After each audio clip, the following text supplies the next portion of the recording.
1984 by George Orwell. Part 2. Chapter 1. It was the middle of the morning, and Winston had left the cubicle to go to the lavatory. A solitary figure was coming towards him from the other end of the long, brightly lit corridor. It was the girl with dark hair. For days had gone past since the evening when he had run into her outside the junk shop. As she came nearer, he saw that her right arm was in a sling, not noticeable at a distance because it was of the same color as her overalls. Probably she had crushed her hand while swinging round one of the big kaleidoscopes on which the plots of novels were roughed in. It was a common accident in the fiction department. They were perhaps 4 meters apart when the girl's stump bled and fell almost flat on her face. A sharp cry of pain was wrung out of her.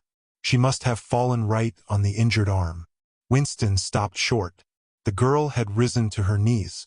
Her face had turned a milky yellow color against which her mouth stood out redder than ever. Her eyes were fixed on his, with an appealing expression that looked more like fear than pain. A curious emotion stirred in Winston's heart. In front of him was an enemy who was trying to kill him. In front of him also was a human creature in pain and perhaps with a broken bone. Already he had instinctively started forward to help her. In the moment when he had seen her fall on the bandaged arm, it had been as though he felt the pain in his own body. "You're hurt," he said. "It's nothing. My arm. It'll be all right in a second." She spoke as though her heart were fluttering. She had certainly turned very pale. "You haven't broken anything?" "No, I'm all right. It hurt for a moment. That's all." She held out her free hand to him and he helped her up. She had regained some of her color and appeared very much better. "It's nothing," she repeated shortly. "I only gave my wrist a bit of a bang. Thanks, comrade." And with that she walked on in the direction in which she had been going, as briskly as though it had really been nothing. The whole incident could not have taken as much as half a minute. Not to let one's feelings appear in one's face was a habit that had acquired the status of an instinct, and in any case they had been standing straight in front of a telescreen when the thing happened. Nevertheless, it had been very difficult not to betray a momentary surprise, for in the 2 or 3 seconds while he was helping her up the girl had slipped something into his hand. There was no question that she had done it intentionally. It was something small and flat. As he passed through the lavatory door, he transferred it to his pocket and felt it with the tips of his fingers. It was a scrap of paper folded into a square. While he stood at the urinal he managed, with a little more fingering, to get it unfolded. Obviously there must be a message of some kind written on it. For a moment he was tempted to take it into one of the water closets and read it at once. But that would be shocking folly, as he well knew. There was no place where you could be more certain that the telescreens were watched continuously. He went back to his cubicle, sat down, threw the fragment of paper casually among the other papers on the desk, put on his spectacles and hitched the speakwrite towards him. 5 minutes, he told himself. 5 minutes at the very least. His heart bumped in his breast with frightening loudness. Fortunately, the piece of work he was engaged on was mere routine, the rectification of a long list of figures, not needing close attention. Whatever was written on the paper, it must have some kind of political meaning. So far as he could see, there were 2 possibilities. One, much the more likely, was that the girl was an agent of the thought police, just as he had feared. He did not know why the thought police should choose to deliver their messages in such a fashion, but perhaps they had their reasons. The thing that was written on the paper might be a threat, a summons, an order to commit suicide, a trap of some description. But there was another, wilder possibility that kept raising its head, though he tried vainly to suppress it. This was that the message did not come from the thought police at all, but from some kind of underground organization. Perhaps the Brotherhood existed after all. Perhaps the girl was part of it. No doubt the idea was absurd, but it had sprung into his mind in the very instant of feeling the scrap of paper in his hand. It was not till a couple of minutes later that the other, more probable explanation had occurred to him. And even now, though his intellect told him that the message probably meant death, still that was not what he believed, and the unreasonable hope persisted, and his heart banged, and it was with difficulty that he kept his voice from trembling as he murmured his figures into the speakwrite. He rolled up the completed bundle of work and slid it into the pneumatic tube. 8 minutes had gone by. He readjusted his spectacles on his nose, sighed, and drew the next batch of work towards him, with the scrap of paper on top of it. He flattened it out. On it was written in a large, unformed handwriting, "I love you." For several seconds he was too stunned even to throw the incriminating thing into the memory hole. When he did so, although he knew very well the danger of showing too much interest, he could not resist reading it once again, just to make sure that the words were really there. For the rest of the morning it was very difficult to work. What was even worse than having to focus his mind on a series of niggling jobs was the need to conceal his agitation from the telescreen. He felt as though a fire were burning in his belly. Lunch in the hot, crowded, noise-filled canteen was torment. He had hoped to be alone for a little while during the lunch hour, but as bad luck would have it, the imbecile Parsons flopped down beside him, the tang of his sweat almost defeating the tinny smell of stew, and kept up a stream of talk about the preparations for Hate Week. He was particularly enthusiastic about a papier-mâché model of Big Brother's head, 2 meters wide, which was being made for the occasion by his daughter's troop of spies. The irritating thing was that in the racket of voices Winston could hardly hear what Parsons was saying, and was constantly having to ask for some fatuous remark to be repeated. Just once he caught a glimpse of the girl, at a table with 2 other girls at the far end of the room. She appeared not to have seen him, and he did not look in that direction again. The afternoon was more bearable. Immediately after lunch there arrived a delicate, difficult piece of work which would take several hours and necessitated putting everything else aside. It consisted in falsifying a series of production reports of 2 years ago, in such a way as to cast discredit on a prominent member of the inner party, who was now under a cloud. This was the kind of thing that Winston was good at, and for more than 2 hours he succeeded in shutting the girl out of his mind altogether. Then the memory of her face came back, and with it a raging, intolerable desire to be alone. Until he could be alone, it was impossible to think this new development out. Tonight was one of his nights at the community center. He wolfed another tasteless meal in the canteen, hurried off to the center, took part in the solemn foolery of a discussion group, played 2 games of table tennis, swallowed several glasses of gin, and sat for half an hour through a lecture entitled Ingsoc in relation to chess. His soul writhed with boredom, but for once he had had no impulse to shirk his evening at the center. At the sight of the words, "I love you," the desire to stay alive had welled up in him, and the taking of minor risks suddenly seemed stupid. It was not till 23 hours, when he was home and in bed, in the darkness where you were safe even from the telescreen so long as you kept silent, that he was able to think continuously. It was a physical problem that had to be solved. How to get in touch with the girl and arrange a meeting. He did not consider any longer the possibility that she might be laying some kind of trap for him. He knew that it was not so, because of her unmistakable agitation when she handed him the note. Obviously, she had been frightened out of her wits, as well she might be. Nor did the idea of refusing her advances even cross his mind. Only 5 nights ago he had contemplated smashing her skull in with a cobblestone, but that was of no importance. He thought of her naked, youthful body, as he had seen it in his dream. He had imagined her a fool like all the rest of them, her head stuffed with lies and hatred, her belly full of ice. A kind of fever seized him at the thought that he might lose her. The white, youthful body might slip away from him. What he feared more than anything else was that she would simply change her mind if he did not get in touch with her quickly. But the physical difficulty of meeting was enormous. It was like trying to make a move at chess when you were already mated. Whichever way you turned, the telescreen faced you. Actually, all the possible ways of communicating with her had occurred to him within 5 minutes of reading the note. But now, with time to think, he went over them one by one, as though laying out a row of instruments on a table. Obviously, the kind of encounter that had happened this morning could not be repeated. If she had worked in the records department, it might have been comparatively simple, but he had only a very dim idea whereabouts in the building the fiction department lay, and he had no pretext for going there. If he had known where she lived, and at what time she left work, he could have contrived to meet her somewhere on her way home, but to try to follow her home was not safe, because it would mean loitering about outside the ministry, which was bound to be noticed. As for sending a letter through the mails, it was out of the question. By a routine that was not even secret, all letters were opened in transit. Actually, few people ever wrote letters. For the messages that it was occasionally necessary to send, there were printed postcards with long lists of phrases, and you struck out the ones that were inapplicable. In any case, he did not know the girl's name, let alone her address. Finally, he decided that the safest place was the canteen. If he could get her at a table by herself, somewhere in the middle of the room, not too near the telescreens, and with a sufficient buzz of conversation all round, if these conditions endured for, say, 30 seconds, it might be possible to exchange a few words. For a week after this, life was like a restless dream.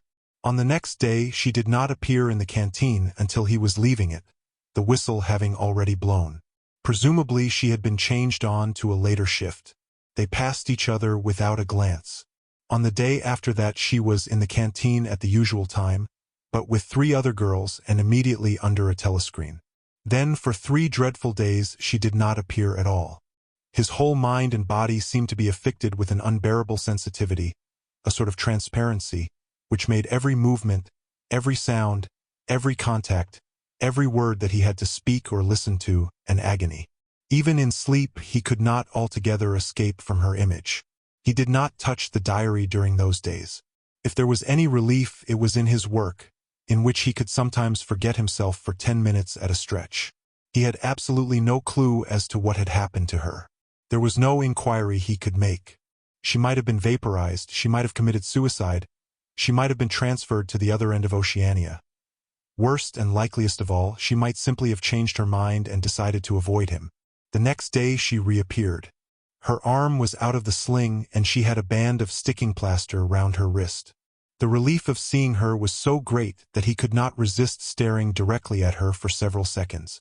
On the following day, he very nearly succeeded in speaking to her. When he came into the canteen, she was sitting at a table well out from the wall, and was quite alone.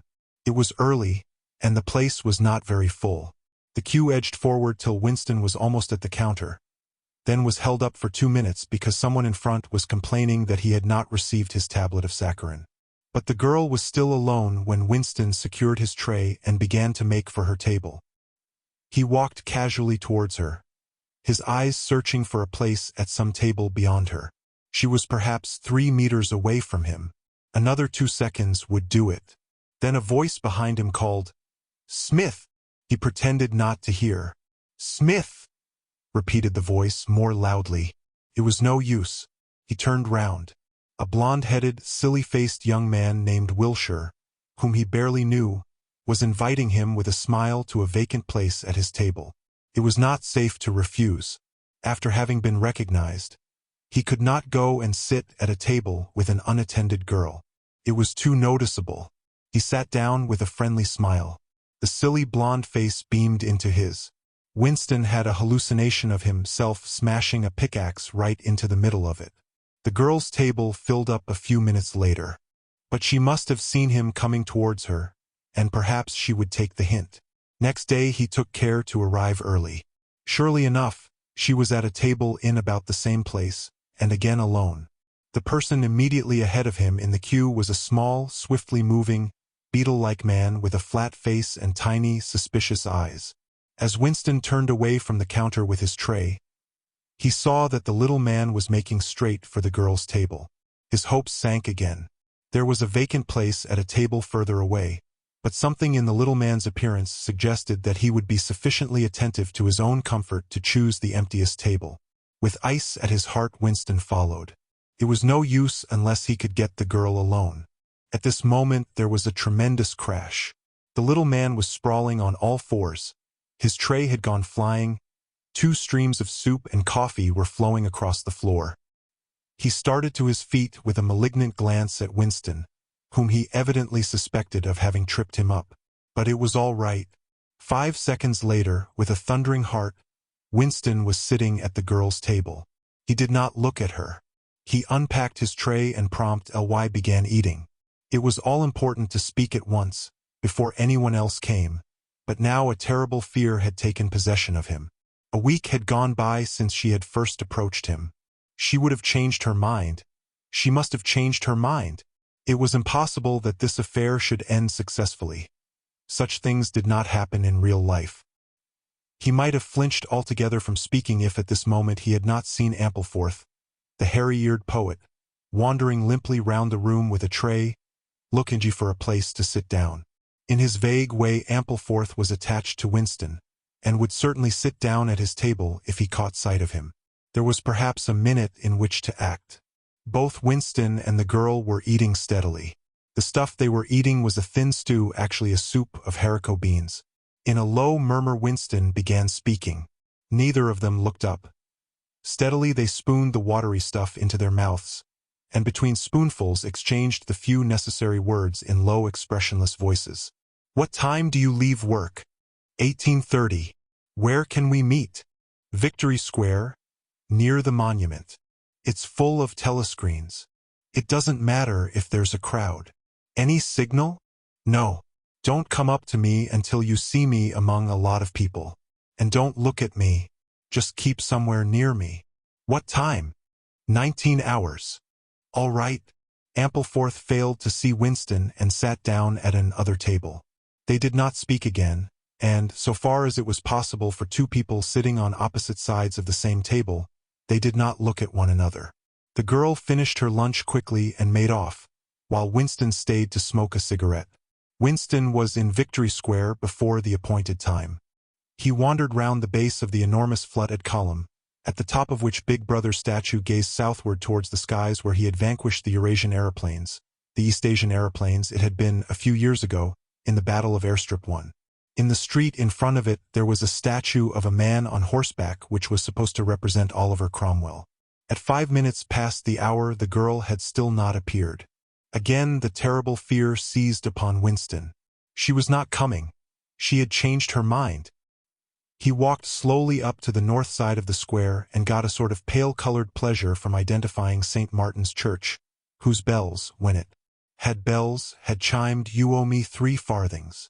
Then he saw the girl standing at the base of the monument, reading or pretending to read a poster which ran spirally up the column.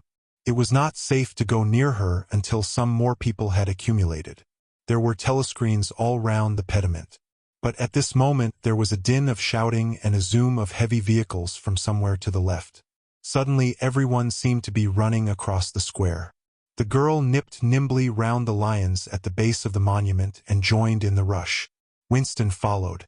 As he ran, he gathered from some shouted remarks that a convoy of Eurasian prisoners was passing. Already a dense mass of people was blocking the south side of the square. Winston, at normal times the kind of person who gravitates to the outer edge of any kind of scrimmage, shoved, butted, squirmed his way forward into the heart of the crowd. Soon he was within arm's length of the girl, but the way was blocked by an enormous prole and an almost equally enormous woman, presumably his wife, who seemed to form an impenetrable wall of flesh. Winston wriggled himself sideways, and with a violent lunge managed to drive his shoulder between them. For a moment it felt as though his entrails were being ground to pulp between the two muscular hips. Then he had broken through, sweating a little. He was next to the girl. They were shoulder to shoulder, both staring fixedly in front of them. A long line of trucks, with wooden-faced guards armed with submachine guns standing upright in each corner, was passing slowly down the street. In the trucks little yellow men in shabby greenish uniforms were squatting, jammed close together. Their sad, Mongolian faces gazed out over the sides of the trucks, utterly incurious. Occasionally when a truck jolted there was a clank-clank of metal. All the prisoners were wearing leg irons. Truckload after truckload of the sad faces passed. Winston knew they were there, but he saw them only intermittently. The girl's shoulder, and her arm right down to the elbow, were pressed against his. Her cheek was almost near enough for him to feel its warmth. She had immediately taken charge of the situation, just as she had done in the canteen. She began speaking in the same expressionless voice as before, with lips barely moving, a mere murmur easily drowned by the din of voices and the rumbling of the trucks. "Can you hear me?" "Yes." "Can you get Sunday afternoon off?" "Yes." "Then listen carefully. You'll have to remember this. Go to Paddington Station." With a sort of military precision that astonished him, She outlined the route that he was to follow. A half-hour railway journey, turn left outside the station, 2 kilometers along the road, a gate with the top bar missing, a path across a field, a grass-grown lane, a track between bushes, a dead tree with moss on it. It was as though she had a map inside her head. "Can you remember all that?" she murmured finally. "Yes. You turn left, then right, then left again. And the gate's got no top bar." "Yes. What time?" "About 15. You may have to wait. I'll get there by an other way." "Are you sure you remember everything?" "Yes." "Then get away from me as quick as you can." She need not have told him that. But for the moment they could not extricate themselves from the crowd. The trucks were still filing past, the people still insatiably gaping. At the start there had been a few boos and hisses, but it came only from the party members among the crowd, and had soon stopped. The prevailing emotion was simply curiosity. Foreigners, whether from Eurasia or from East Asia, were a kind of strange animal. One literally never saw them except in the guise of prisoners, and even as prison heirs one never got more than a momentary glimpse of them. Nor did one know what became of them, apart from the few who were hanged as war criminals. The others simply vanished, presumably into forced labor camps. The round Mogul faces had given way to faces of a more European type, dirty, bearded, and exhausted. From over scrubby cheekbones eyes looked into Winston's, sometimes with strange intensity, and flashed away again. The convoy was drawing to an end. In the last truck he could see an aged man, his face a mass of grizzled hair, standing upright with wrists crossed in front of him, as though he were used to having them bound together. It was almost time for Winston and the girl to part. But at the last moment, while the crowd still hemmed them in, her hand felt for his and gave it a fleeting squeeze. Could not have been 10 seconds, and yet it seemed a long time that their hands were clasped together. He had time to learn every detail of her hand. He explored the long fingers, the shapely nails, the work-hardened palm with its row of calluses, the smooth flesh under the wrist. Merely from feeling it he would have known it by sight. In the same instant it occurred to him that he did not know what color the girl's eyes were. They were probably brown, but people with dark hair sometimes had blue eyes. To turn his head and look at her would have been inconceivable folly. With hands locked together, invisible among the press of bodies, they stared steadily in front of them, and instead of the eyes of the girl, the eyes of the aged prisoner gazed mournfully at Winston out of nests of hair. Chapter 2. Winston picked his way up the lane through dappled light and shade, stepping out into pools of gold wherever the boughs parted.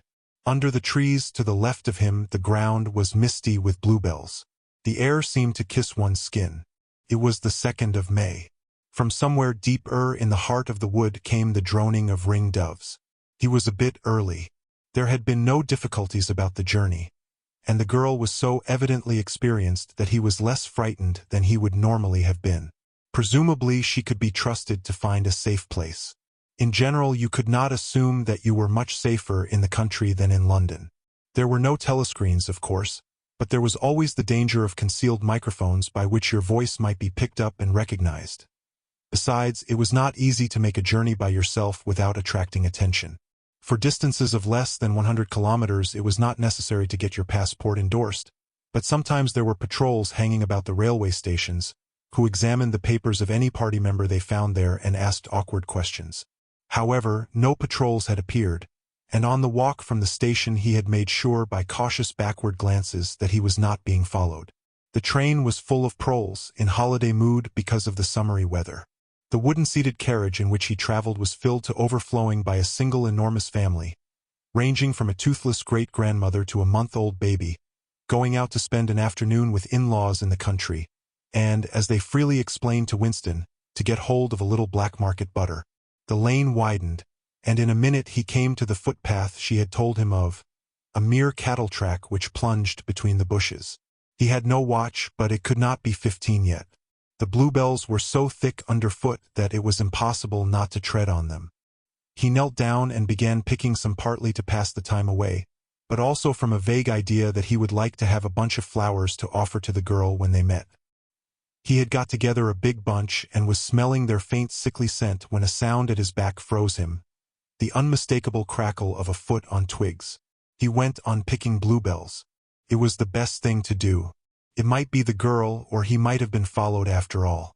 To look round was to show guilt. He picked another and another. A hand fell lightly on his shoulder. He looked up. It was the girl. She shook her head, evidently as a warning that he must keep silent, then parted the bushes and quickly led the way along the narrow track into the wood. Obviously she had been that way before, for she dodged the boggy bits as though by habit. Winston followed, still clasping his bunch of flowers. His first feeling was relief, but as he watched the strong, slender body moving in front of him, with the scarlet sash that was just tight enough to bring out the curve of her hips, the sense of his own inferiority was heavy upon him. Even now it seemed quite likely that when she turned round and looked at him she would draw back after all. The sweetness of the air and the greenness of the leaves daunted him.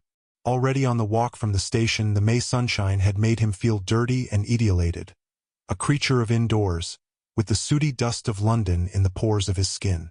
It occurred to him that till now she had probably never seen him in broad day, light in the open.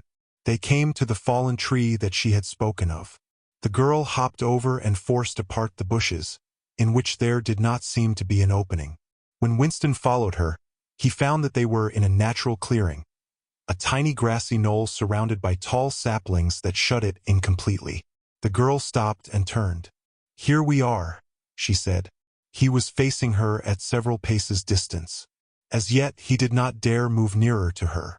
"I didn't want to say anything in the lane," she went on. "In case there's a mic hidden there. I don't suppose there is, but there could be. There's always the chance of one of those swine recognizing your voice.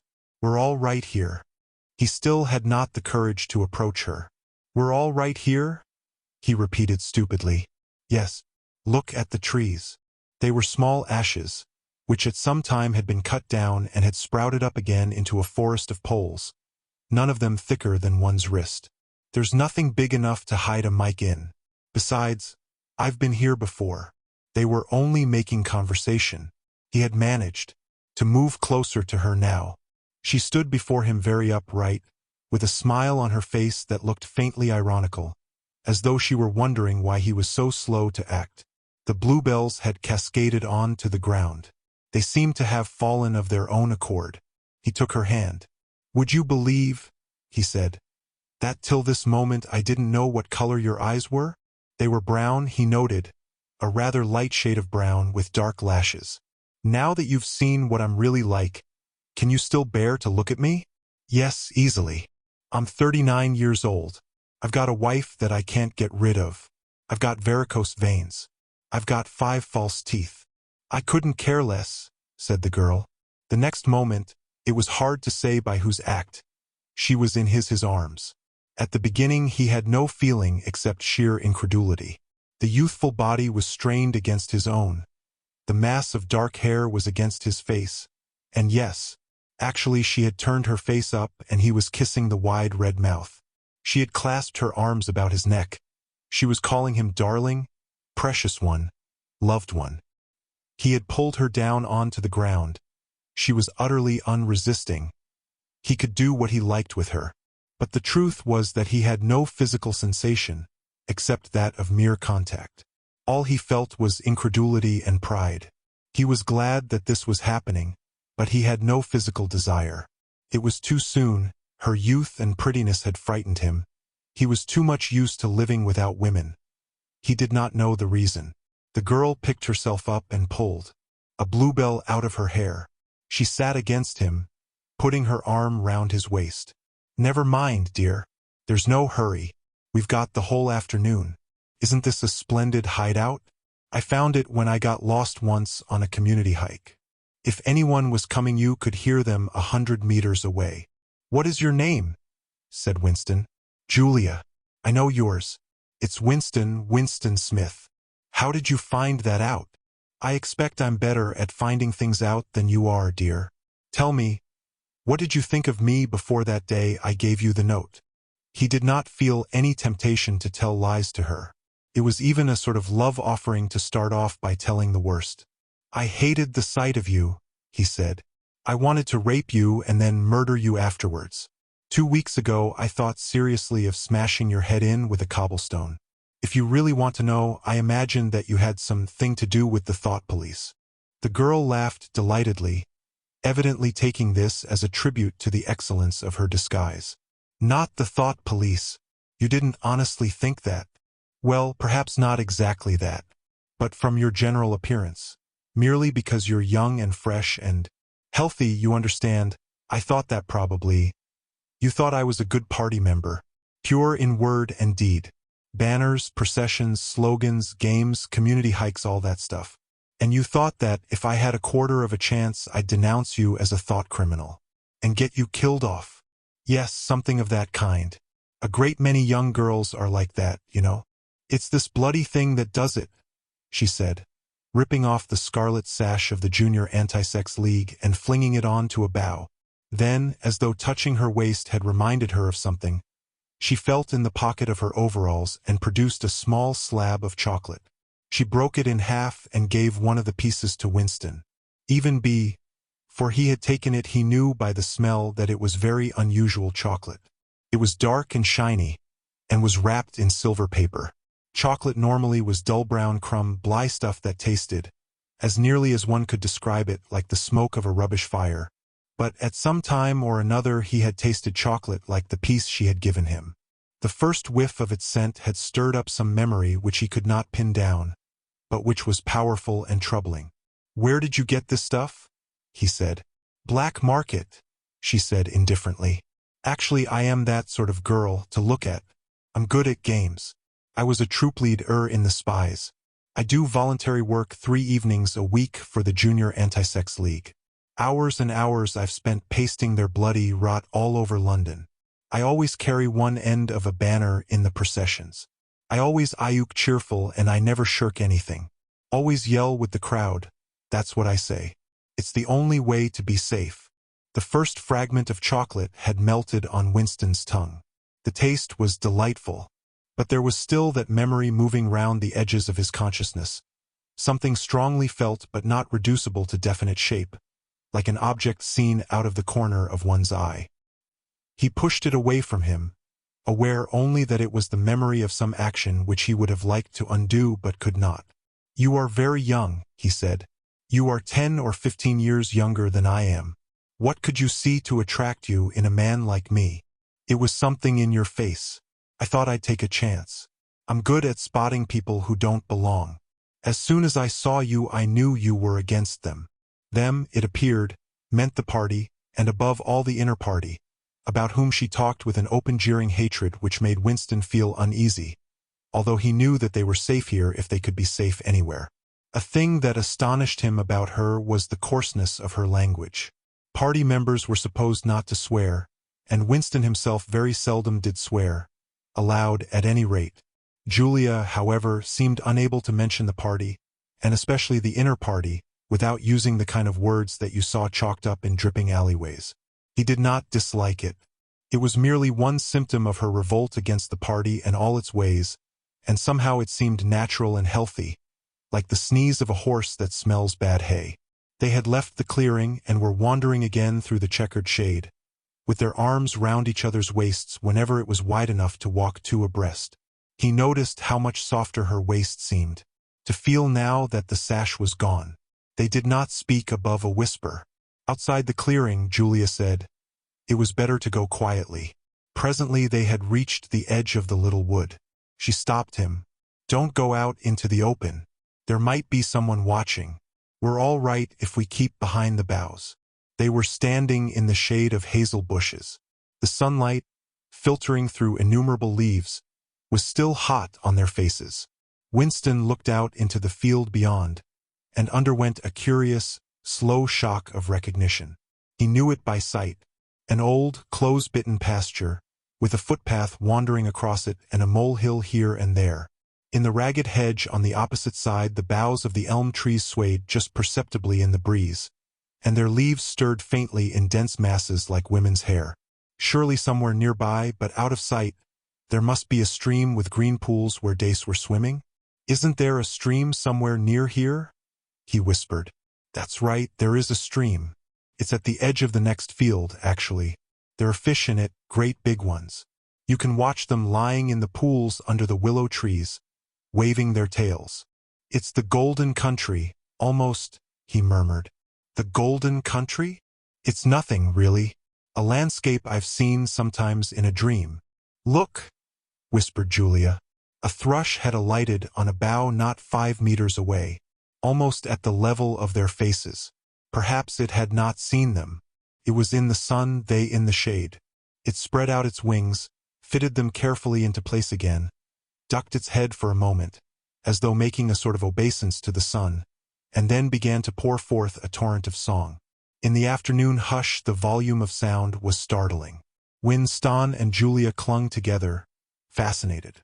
The music went on, minute after minute, with astonishing variations, never once repeating itself, almost as though the bird were deliberately showing off its virtuosity. Sometimes it stopped for a few seconds, spread out and resettled its wings, then swelled its speckled breast and again burst into song.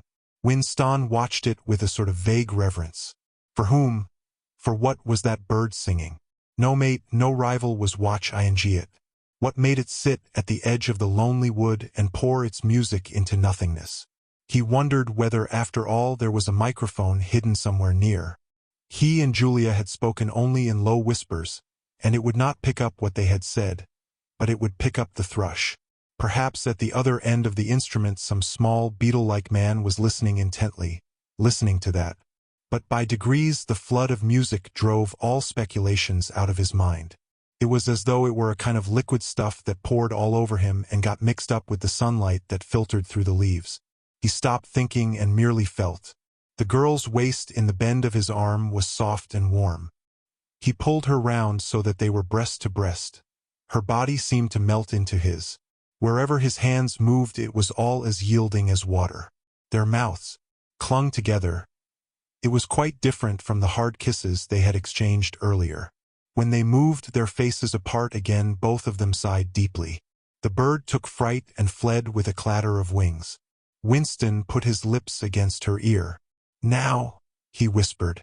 "Not here," she whispered back. "Come back to the hideout. It's safer." Quickly, with an occasional crackle of twigs, they threaded their way back to the clearing. When they were once inside the ring of saplings, she turned and faced him. They were both breathing fast, but the smile had reappeared round the corners of her mouth. She stood looking at him for an instant, then felt at the zipper of her overalls. And yes, it was almost as in his dream, almost as swiftly as he had imagined it. She had torn her clothes off, and when she flung them aside it was with that same magnificent gesture by which a whole civilization seemed to be annihilated. Her body gleamed white in the sun, but for a moment he did not look at her body. His eyes were anchored by the freckled face with its faint, bold smile. He knelt down before her and took her hands in his. "Have you done this before?" "Of course. Hundreds of times, well, scores of times, anyway." "With party members?" "Yes, always with party members." "With members of the inner party?" "Not with those swine, no. But there's plenty that would, if they got half a chance. They're not so holy as they make out." His heart leapt. Scores of times she had done it. He wished it had been hundreds, thousands. Anything that hinted at corruption always filled him with a wild hope. Who knew, perhaps the party was rotten under the surface, its cult of strenuousness and self-denial simply a sham concealing iniquity. If he could have infected the whole lot of them with leprosy or syphilis, how gladly he would have done so. Anything to rot, to weaken, to undermine. He pulled her down so that they were kneeling face to face. "Listen, the more men you've had, the more I love you. Do you understand that?" "Yes, perfectly. I hate purity. I hate goodness. I don't want any virtue to exist anywhere. I want everyone to be corrupt to the bones." "Well then, I ought to suit you, dear. I'm corrupt to the bones." "You like doing this?" "I don't mean simply me. I mean the thing in itself. I adore it." That was above all what he wanted to hear. Not merely the love of one person but the animal instinct, the simple undifferentiated desire. That was the force that would tear the party to pieces. He pressed her down upon the grass, among the fallen bluebells. This time there was no difficulty. Presently the rising and falling of their breasts slowed to normal speed, and in a sort of pleasant helplessness they fell apart. The sun seemed to have grown hotter. They were both sleepy. He reached out for the discarded overalls and pulled them partly over her. Almost immediately they fell asleep and slept for about half an hour. Winston woke first. He sat up and watched the freckled face, still peacefully asleep, pillowed on the palm of her hand. Except for her mouth, you could not call her beautiful. There was a line or two round the eyes if you looked closely. The short dark hair was extraordinarily thick and soft. It occurred to him that he still did not know her surname or where she lived. The young, strong body, now helpless in sleep, awoke in him a pitying, protecting feeling. But the mindless tenderness that he had felt under the hazel tree, while the thrush was singing, had not quite come back. He pulled the overalls aside and studied her smooth white flank. In the old days, he thought, a man looked at a girl's body and saw that it was desirable, and that was the end of the story. But you could not have pure love or pure lust nowadays. No emotion was pure, because everything was mixed up with fear and hatred. Their embrace had been a battle, the climax of victory. It was a blow struck against the party. It was a political act. Chapter 3. "We can come here once again," said Julia. "It's generally safe to use any hideout twice. But not for another month or two, of course." As soon as she woke up, her demeanor had changed. She became alert and businesslike, put her clothes on, not tied the scarlet sash about her waist, and began arranging the details of the journey home. It seemed natural to leave this to her. She obviously had a practical cunning which Winston lacked, and she seemed also to have an exhaustive knowledge of the countryside round London, stored away from innumerable community hikes. The route she gave him was quite different from the one by which he had come, and brought him out at a different railway station. "Never go home the same way as you went out," she said, as though enunciating an important general principle. She would leave first, and Winston was to wait half an hour before following her. She had named a place where they could meet after work, for evenings hence.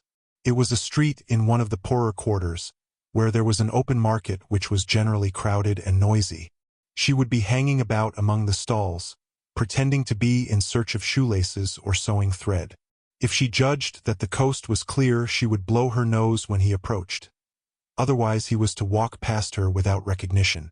But with luck, in the middle of the crowd, it would be safe to talk for a quarter of an hour and arrange another meeting. "And now I must go," she said as soon as he had mastered his instructions. "I'm due back at 19:30. I've got to put in 2 hours for the Junior Anti-Sex League, handing out leaflets or something. Isn't it bloody? Give me a brush down, would you? Have I got any twigs in my hair? Are you sure? Then goodbye, my love. Goodbye."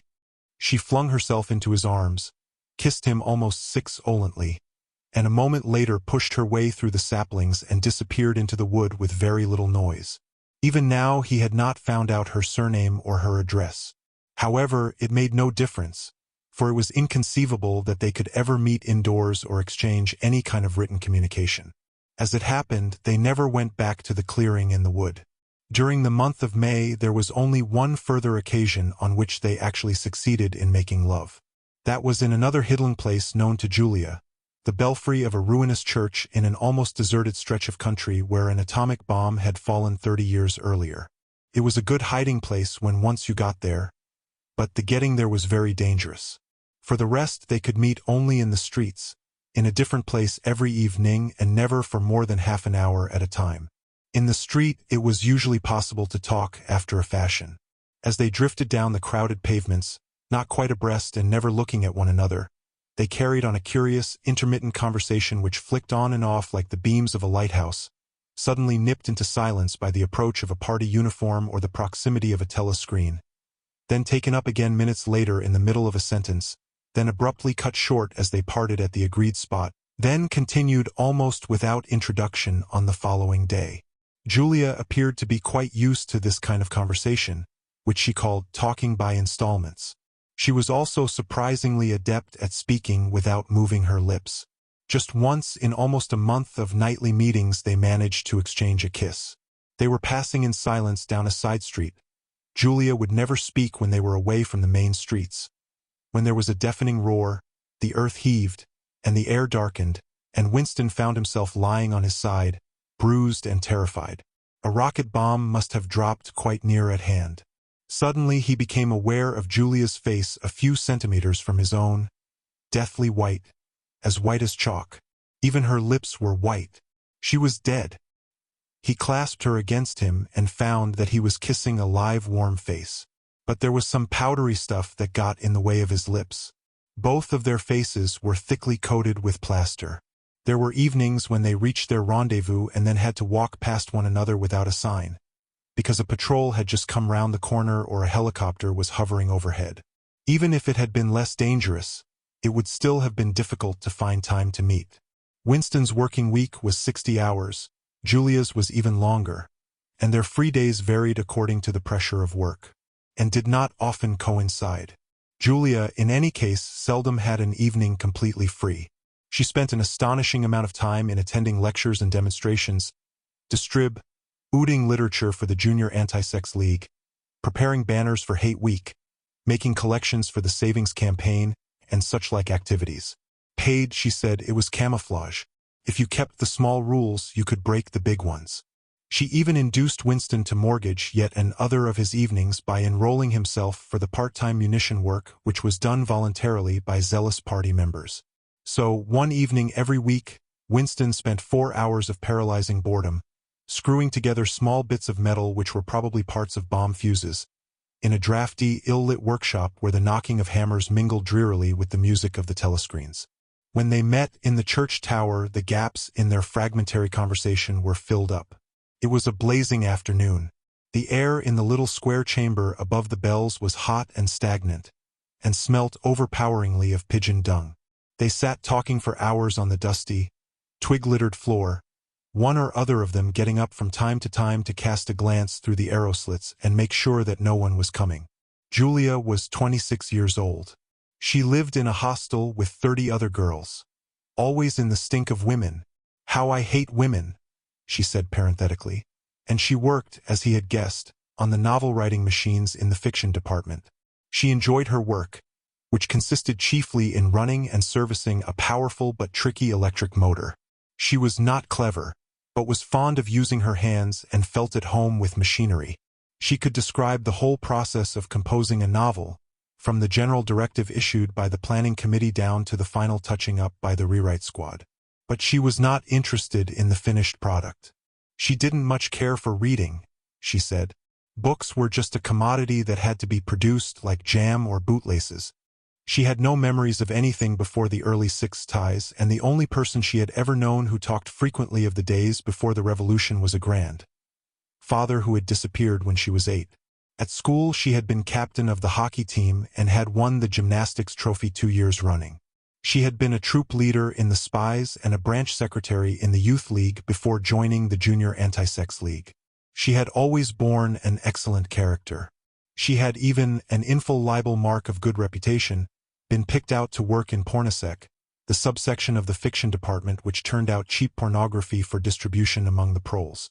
It was nicknamed Muck House by the people who worked in it, she remarked. There she had remained for a year, helping to produce booklets in sealed packets with titles like Spanking Stories or One Night in a Girls' School, to be bought furtively by proletarian youths who were under the impression that they were buying something illegal. "What are these books like?" said Winston curiously. "Oh, ghastly rubbish. They're boring, really. They only have 6 plots, but they swap them round a bit. Of course, I was only on the kaleidoscopes. I was never in the rewrite squad. I'm not literary, dear. Not even enough for that." He learned with astonishment that all the workers in Pornosec, except the heads of the departments, were girls. The theory was that men, whose sex instincts were less controllable than those of women, were in greater danger of being corrupted by the filth they handled. "They don't even like having married women there," she added. "Girls are always supposed to be so pure. Here's one who isn't. Anyway, she had had her first love affair when she was 16, with a party member of 60 who later committed suicide to avoid arrest. And a good job too," said Julia. "Otherwise they'd have had my name out of him when he confessed. Since then there had been various others. Life as she saw it was quite simple. You wanted a good time. They, meaning the party, wanted to stop you having it. You broke the rules as best you could. She seemed to think it just as natural that they should want to rob you of your pleasures as that you should want to avoid being caught. She hated the party and said so in the crudest words, but she made no general criticism of it. Except where it touched upon her own life, she had no interest in party doctrine. He noticed that she never used newspeak words except the ones that had passed into everyday use. She had never heard of the Brotherhood, and refused to believe in its existence.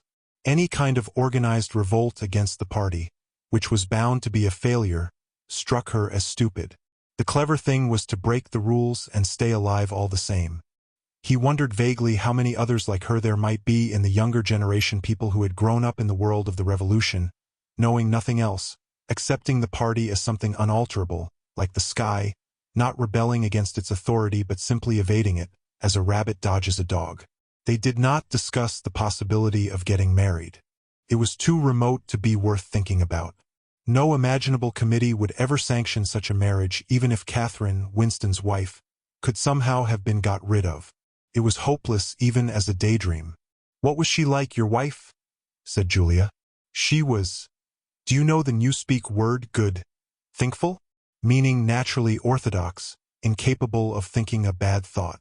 "No, I didn't know the word, but I know the kind of person, right enough." He began telling her the story of his married life, but curiously enough she appeared to know the essential parts of it already. She described to him, almost as though she had seen or felt it, the stiffening of Catherine's body as soon as he touched her, the way in which she still seemed to be pushing him from her with all her strength, even when her arms were clasped tightly round him. With Julia he felt no difficulty in talking about such things. Catherine, in any case, had long ceased to be a painful memory and became merely a distasteful one. "I could have stood it if it hadn't been for one thing," he said. He told her about the frigid little ceremony that Catherine had forced him to go through on the same night every week. She hated it, but nothing would make her stop doing it. She used to call it, but you'll never guess. "Our duty to the party," said Julia promptly. "How did you know that?" "I've been at school too, dear.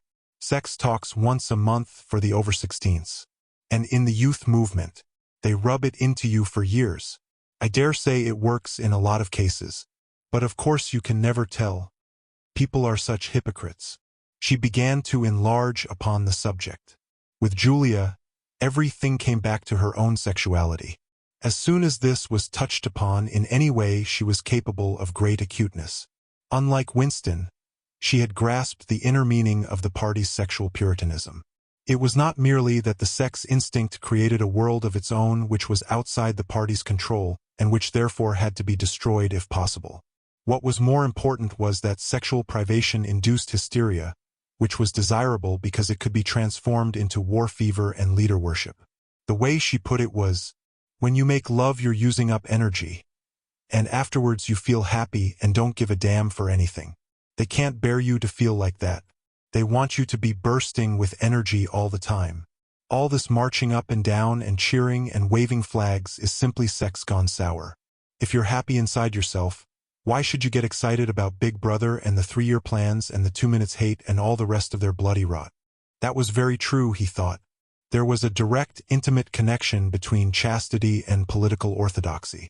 For how could the fear, the hatred, and the lunatic credulity which the party needed in its members be kept at the right pitch, except by bottling down some powerful instinct and using it as a driving force? The sex impulse was dangerous to the party, and the party had turned it to account. They had played a similar trick with the instinct of parenthood. The family could not actually be abolished, and, indeed, people were encouraged to be fond of their children in almost the old-fashioned way. The children, on the other hand, were systematically turned against their parents and taught to spy on them and report their deviations. The family had become, in effect, an extension of the thought police. It was a device by means of which everyone could be surrounded night and day by informers who knew him intimately. Abruptly his mind went back to Catherine. Catherine would unquestionably have denounced him to the thought police if she had not happened to be too stupid to detect the unorthodoxy of his opinions. But what really recalled her to him at this moment was the stifling heat of the afternoon, which had brought the sweat out on his forehead. He began telling Julia of something that had happened, or rather had failed to happen, on another sweltering summer afternoon 11 years ago. It was 3 or 4 months after they were married. They had lost their way on a community hike somewhere in Kent. They had only lagged behind the others for a couple of minutes, but they took a wrong turning, and presently found themselves pulled up short by the edge of an old chalk quarry. It was a sheer drop of 10 or 20 meters, with boulders at the bottom. There was nobody of whom they could ask the way. As soon as she realized that they were lost, Catherine became very uneasy. To be away from the noisy mob of hikers, even for a moment, gave her a feeling of wrongdoing. She wanted to hurry back by the way they had come and start searching in the other direction. But at this moment Winston noticed some tufts of loosestrife growing in the cracks of the cliff beneath them. One tuft was of 2 colors, magenta and brick red, apparently growing on the same root. He had never seen anything of the kind before, and he called to Catherine to come and look at it. "Look, Catherine, look at those flowers. That clump down near the bottom. Do you see they're 2 different colors?" She had already turned to go, but she did rather fretfully come back for a moment. She even leaned out over the cliff face to see where he was pointing. He was standing a little behind her, and he put his hand on her waist to steady her. At this moment it suddenly occurred to him how completely alone they were. There was not a human creature anywhere, not a leaf stirring, not even a bird awake. In a place like this the danger that there would be a hidden microphone was very small, and even if there was a microphone it would only pick up sounds. It was the hottest, sleepiest hour of the afternoon. The sun blazed down upon them, the sweat tick led his face, and the thought struck him, "Why didn't you give her a good shove?" said Julia. "I would have." "Yes, dear, you would have. I would, if I'd been the same person then as I am now. Or perhaps I would. I'm not certain." "Are you sorry you didn't?" "Yes. On the whole I'm sorry I didn't." They were sitting side by side on the dusty floor. He pulled her closer against him. Her head rested on his shoulder, the pleasant smell of her hair conquering the pigeon dung. She was very young, he thought. She still expected something from life. She did not understand that to push an inconvenient person over a cliff solves nothing. "Actually, it would have made no difference," he said. "Then why are you sorry you didn't do it?" "Only because I prefer a positive to a negative. In this game that we're playing, we can't win. Some kinds of failure are better than other kinds, that's all." He felt her shoulders give a wriggle of dissent. She always contradicted him when he said anything of this kind. She would not accept it as a law of nature that the individual is always defeated. In a way she realized that she herself was doomed, that sooner or later the thought police would catch her and kill her. But with another part of her mind she believed that it was somehow possible to construct a secret world in which you could live as you chose. All you needed was luck and cunning and boldness. She did not understand that there was no such thing as happiness, that the only victory lay in the far future, long after you were dead, that from the moment of declaring war on the party it was better to think of yourself as a corpse. "We are the dead," he said. "We're not dead yet," said Julia prosaically. "Not physically. 6 months, a year, 5 years, conceivably. I am afraid of death. You are young, so presumably you're more afraid of it than I am. Obviously, we shall put it off as long as we can. But it makes very little difference. So long as human beings stay human, death and life are the same thing." "Oh, rubbish! Which would you sooner sleep with, me or a skeleton? Don't you enjoy being alive? Don't you like feeling? This is me. This is my hand. This is my leg. I'm real. I'm solid. I'm alive. Don't you like this?"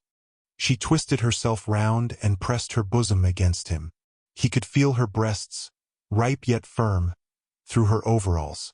Her body seemed to be pouring some of its youth and vigor into his. "Yes, I like that," he said. "Then stop talking about dying. And now listen, dear, we've got to fix up about the next time we meet.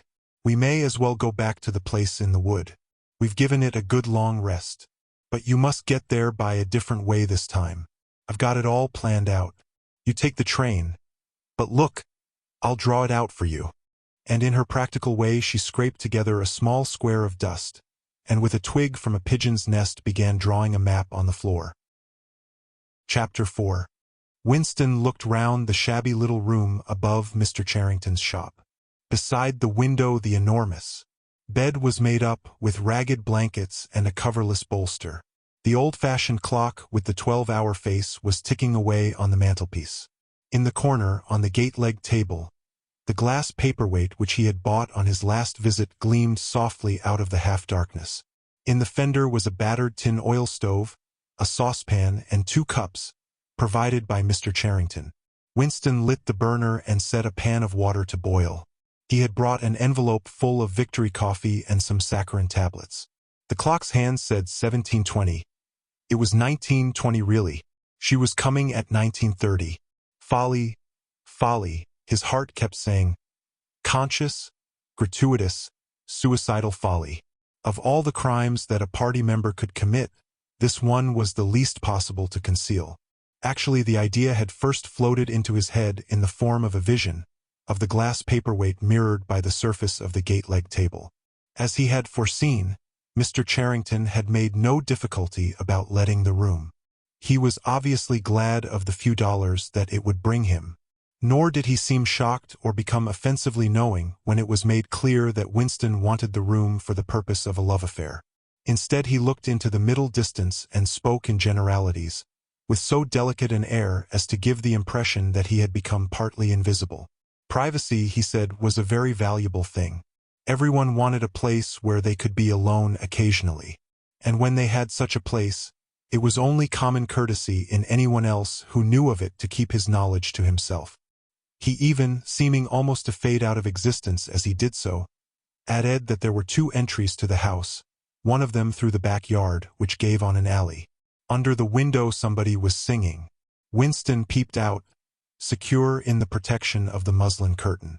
The June sun was still high in the sky, and in the sun-filled court below, a monstrous woman, solid as a Norman pillar, with brawny red forearms and a sacking apron strapped about her middle, was stumping to and fro between a washtub and a clothesline, pegging out a series of square white things which Winston recognized as babies' diapers. Whenever her mouth was not corked with clothes pegs, she was singing in a powerful contralto. It was only an opeless fancy, passed like an April die, but a look and a word and the dreams they stirred. They ave stolen my oi. The tune had been haunting London for weeks past. It was one of countless similar songs published for the benefit of the proles by a subsection of the music department. The words of these songs were composed without any man intervention whatever on an instrument known as a versificator. But the woman sang so tunefully as to turn the dreadful rubbish into an almost pleasant sound. He could hear the woman singing and the scrape of her shoes on the flagstones, and the cries of the children in the street, and somewhere in the far distance a faint roar of traffic, and yet the room seemed curiously silent, thanks to the absence of a telescreen. Folly, folly, folly, he thought again. It was inconceivable that they could frequent this place for more than a few weeks without being caught. But the temptation of having a hiding place that was truly their own, indoors and near at hand, had been too much for both of them. For some time after their visit to the church belfry, it had been impossible to arrange meetings. Working hours had been drastically increased in anticipation of Hate Week. It was more than a month distant, but the enormous, complex preparations that it entailed were throwing extra work on to everybody. Finally, both of them managed to secure a free afternoon on the same day. They had agreed to go back to the clearing in the wood. On the evening beforehand, they met briefly in the street. As usual, Winston hardly looked at Julia as they drifted towards one another in the crowd. But from the short glance he gave her, it seemed to him that she was paler than usual. "It's all off," she murmured as soon as she judged it safe to speak. "Tomorrow, I mean." "What?" "Tomorrow afternoon. I can't come." "Why not?" "Oh, the usual reason. It started early this time." For a moment he was violently angry. During the month that he had known her, the nature of his desire for her had changed. At the beginning there had been little true sensuality in it. Their first lovemaking had been simply an act of the will. But after the second time it was different. The smell of her hair, the taste of her mouth, the feeling of her skin seemed to have got inside him, or into the air all round him. She had become a physical necessity, something that he not only wanted but felt that he had a right to. When she said that she could not come, he had the feeling that she was cheating him. But just at this moment the crowd pressed them together and their hands accidentally met. She gave the tips of his fingers a quick squeeze that seemed to invite not desire but affection. It struck him that when one lived with a woman this particular disappointment must be a normal, recurring event, and a deep tenderness, such as he had not felt for her before, suddenly took hold of him. He wished that they were a married couple of 10 years standing. He wished that he were walking through the streets with her just as they were doing now, but openly and without fear, talking of trivialities and buying odds and ends for the household. He wished above all that they had some place where they could be alone together without feeling the obligation to make love every time they met. It was not actually at that moment, but at some time on the following day, that the idea of renting Mr. Charrington's room had occurred to him. When he suggested it to Julia, she had agreed with unexpected readiness. Both of them knew that it was lunacy. It was as though they were intentionally stepping nearer to their graves. As he sat waiting on the edge of the bed, he thought again of the cellars of the Ministry of Love. It was curious how that predestined horror moved in and out of one's consciousness. There it lay, fixed in future times, preceding death as surely as 99 precedes 100. One could not avoid it, but one could perhaps postpone it. And yet instead, every now and again, by a conscious, willful act, one chose to shorten the interval before it happened. At this moment there was a quick step on the stairs. Julia burst into the room. She was carrying a tool bag of coarse brown canvas, such as he had sometimes seen her carrying to and fro at the ministry. He started forward to take her in his arms, but she disengaged herself rather hurriedly, partly because she was still holding the tool bag. "Half a second," she said. "Just let me show you what I've brought. Did you bring some of that filthy Victory coffee? I thought you would.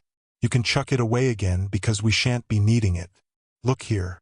She fell on her knees, threw open the bag, and tumbled out some spanners and a screwdriver that filled the top part of it. Underneath were a number of neat paper packets.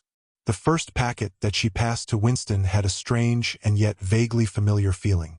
It was filled with some kind of heavy, sand-like stuff which yielded wherever you touched it. "It isn't sugar?" he said.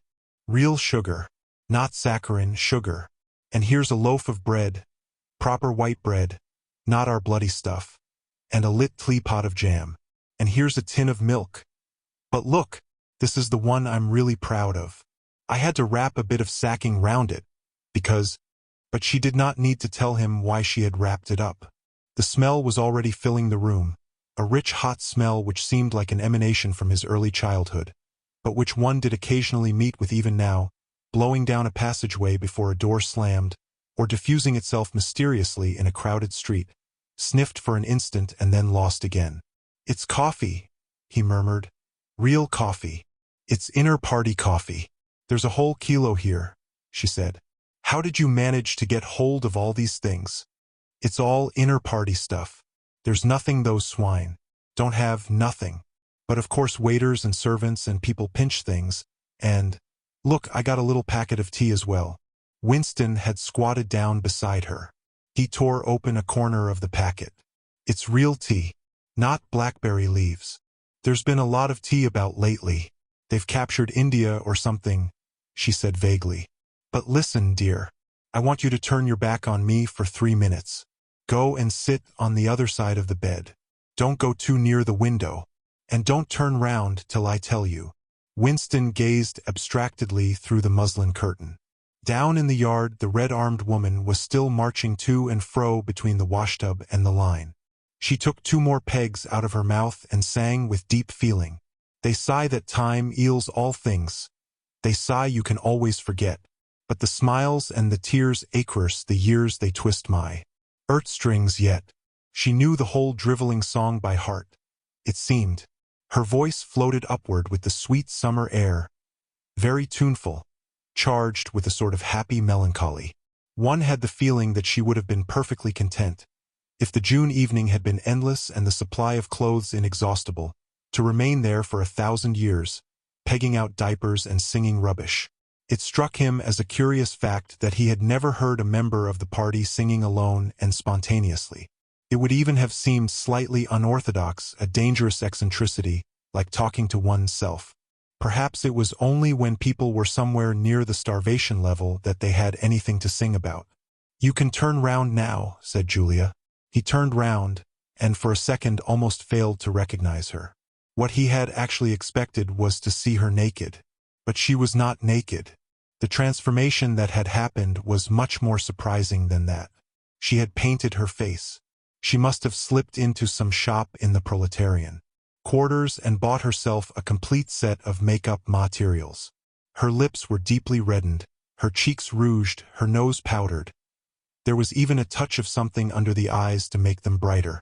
It was not very skillfully done, but Winston's standards in such matters were not high.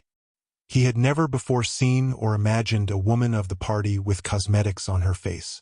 The improvement in her appearance was startling. With just a few dabs of color in the right places, she had become not only very much prettier, but, above all, far more feminine. Her short hair and boyish overalls merely added to the effect. As he took her in his arms, a wave of synthetic violets flooded his nostrils. He remembered the half-darkness of a basement kitchen and a woman's cavernous mouth. It was the very same scent that she had used, but at the moment it did not seem to matter. "Scent too," he said. "Yes, dear, scent too. And do you know what I'm going to do next? I'm going to get hold of a real woman's frock from somewhere and wear it instead of these bloody trousers. I'll wear silk stockings and high-heeled shoes. In this room I'm going to be a woman, not a party comrade." They flung their clothes off and climbed into the huge mahogany bed. It was the first time that he had stripped himself naked in her presence. Until now he had been too much ashamed of his pale and meager body, with the varicose veins standing out on his calves and the discolored patch over his ankle. There were no sheets, but the blanket they lay on was threadbare and smooth, and the size and springiness of the bed astonished both of them. "It's sure to be full of bugs, but who cares?" said Julia. One never saw a double bed nowadays except in the homes of the proles. Winston had occasionally slept in one in his boyhood. Julia had never been in one before, so far as she could remember. Presently they fell asleep for a little while. When Winston woke up, the hands of the clock had crept round to nearly 9. He did not stir, because Julia was sleeping with her head in the crook of his arm. Most of her makeup had transferred itself to his own face or the bolster, but a light stain of rouge still brought out the beauty of her cheekbone. A yellow ray from the sinking sun fell across the foot of the bed and lighted up the fireplace, where the water in the pan was boiling fast. Down in the yard the woman had stopped singing, but the faint shouts of children floated in from the street. He wondered vaguely whether in the abolished past it had been a normal experience to lie in bed like this, in the cool of a summer evening, a man and a woman with no clothes on, making love when they chose, talking of what they chose, not feeling any compulsion to get up, simply lying there and listening to peaceful sounds outside. Surely there could never have been a time when that seemed ordinary. Julia woke up, rubbed her eyes, and raised herself on her elbow to look at the oil stove. "Half that water's boiled away," she said. "I'll get up and make some coffee in another moment. We've got an hour. What time do they cut the lights off at your flats?" 23:30. "It's 23 at the hostel. But you have to get in earlier than that because—" "Hi! Get out, you filthy brute!" She suddenly twisted herself over in the bed, seized a shoe from the floor, and sent it hurtling into the corner with a boyish jerk of her arm, exactly as he had seen her fling the dictionary at Goldstein that morning during the 2 minutes hate. "What was it?" he said in surprise. "A rat. I saw him stick his beastly nose out of the wainscoting. There's a hole down there. I gave him a good fright anyway." "Rats," murmured Winston. "In this room. They're all over the place," said Julia indifferently as she lay down again. "We've even got them in the kitchen at the hostel. Some parts of London are swarming with them. Did you know they attack children? Yes, they do. In some of these streets a woman daren't leave a baby alone for 2 minutes. It's the great huge brown ones that do it. And the nasty thing is that the brutes always—" "Don't go on," said Winston, with his eyes tightly shut. "Dearest, you've gone quite pale. What's the matter? Do they make you feel sick?" Of all horrors in the world, a rat. She pressed herself against him and wound her limbs round him, as though to reassure him with the warmth of her body. He did not reopen his eyes immediately. For several moments he had had the feeling of being back in a nightmare which had recurred from time to time throughout his life. It was always very much the same.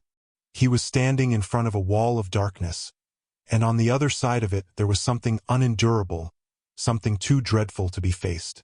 In the dream his deepest feeling was always one of self-deception, because he did in fact know what was behind the wall of darkness. With a deadly effort, like wrenching a piece out of his own brain, he could even have dragged the thing into the open. He always woke up without discovering what it was. But somehow it was connected with what Julia had been saying when he cut her short. "I'm sorry," he said. "It's nothing. I don't like rats, that's all. Don't worry, dear, we're not going to have the filthy brutes in here. I'll stuff the hole with a bit of sacking before we go. And next time we come here I'll bring some plaster and bung it up properly." Already the black instant of panic was half forgotten. Feeling slightly ashamed of himself, he sat up against the bedhead. Julia got out of bed, pulled on her overalls and made the coffee. The smell that rose from the saucepan was so powerful and exciting that they shut the window lest anybody outside should notice it and become inquisitive. What was even better than the taste of the coffee was the silky texture given to it by the sugar, a thing Winston had almost forgotten after years of saccharin. With one hand in her pocket and a piece of bread and jam in the other, Julia wandered about the room, glancing indifferently at the bookcase, pointing out the best way of repairing the gate-leg table, plumping herself down in the ragged armchair to see if it was comfortable, and examining the absurd 12-hour clock with a sort of tolerant amusement. She brought the glass paperweight over to the bed to have a look at it in a better light. He took it out of her hand, fascinated, as always, by the soft, rain-watery appearance of the glass. "What is it, do you think?" said Julia. "I don't think it's anything. I don't think it was ever put to any use. That's what I like about it. It's a little chunk of history that they've forgotten to alter. It's a message from 100 years ago, if one knew how to read it. And that picture over there," she nodded at the engraving on the opposite wall, "would that be 100 years old? More. 200, I dare say. One can't tell. It's impossible to discover the age of anything nowadays." She went over to look at it. "Here's where that brute stuck his nose out," she said, kicking the wainscoting immediately below the picture. "What is this place? I've seen it before somewhere. It's a church, or at least it used to be. St. Clement Danes its name was." The fragment of rhyme that Mr. Charrington had taught him came back into his head, and he added half nostalgically, "Oranges and lemons, say the bells of St. Clement's." To his astonishment she capped the line. "You owe me 3 farthings, say the bells of St. Martin's. When will you pay me? Say the bells of Old Bailey." I can't remember how it goes on after that, but anyway, I remember it ends up, "Here comes a candle to light you to bed. Here comes a chopper to chop off your head." It was like the two halves of a countersign. But there must be another line after the bells of Old Bailey. Perhaps it could be dug out of Mr. Charrington's memory, if he were suitably prompted. "Who taught you that?" he said. "My grandfather. He used to say it to me when I was a little girl. He was vaporized when I was 8. At any rate, he disappeared. I wonder what a lemon was," she added inconsequently. "I've seen oranges. They're a kind of round yellow fruit with a thick skin." "I can remember lemons," said Winston. "They were quite common in the 50s. They were so sour that it set your teeth on edge even to smell them." "I bet that picture's got bugs behind it," said Julia. "I'll take it down and give it a good clean some day. I suppose it's almost time we were leaving. I must start washing this paint off. What a bore. I'll get the lipstick off your face afterwards." Winston did not get up for a few minutes more. The room was darkening. He turned over towards the light and lay gazing into the glass paperweight. The inexhaustibly interesting thing was not the fragment of coral but the interior of the glass itself. There was such a depth of it, and yet it was almost as transparent as air. It was as though the surface of the glass had been the arch of the sky, enclosing a tiny world with its atmosphere complete. He had the feeling that he could get inside it, and that in fact he was inside it, along with the mahogany bed and the gate-leg table, and the clock and the steel engraving and the paperweight itself. The paperweight was the room he was in, and the coral was Julia's life and his own, fixed in a sort of eternity at the heart of the crystal. Chapter 5. Syme had vanished. A morning came and he was missing from work. A few thoughtless people commented on his absence. On the next day, nobody mentioned him.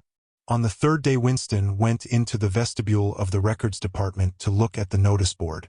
One of the notices carried a printed list of the members of the chess committee, of whom Syme had been one. It looked almost exactly as it had looked before. Nothing had been crossed out, but it was one name shorter. It was enough. Syme had ceased to exist. He had never existed. The weather was baking hot. In the labyrinthine ministry, the windowless, air-conditioned rooms kept their normal temperature. But outside the pavements scorched one's feet, and the stench of the tubes at the rush hours was a horror. The preparations for Hate Week were in full swing, and the staffs of all the ministries were working overtime. Processions, meetings, military parades, lectures, waxworks, displays, film shows, telescreen programs all had to be organized. Stands had to be erected, effigies built, slogans coined, songs written, rumors circulated, photographs faked. Julia's unit in the fiction department had been taken off the production of novels and was rushing out a series of atrocity pamphlets. Winston, in addition to his regular work, spent long periods every day in going through back files of the Times and altering and embellishing news items which were to be quoted in speeches. Late at night, when crowds of rowdy proles roamed the streets, the town had a curiously febrile air.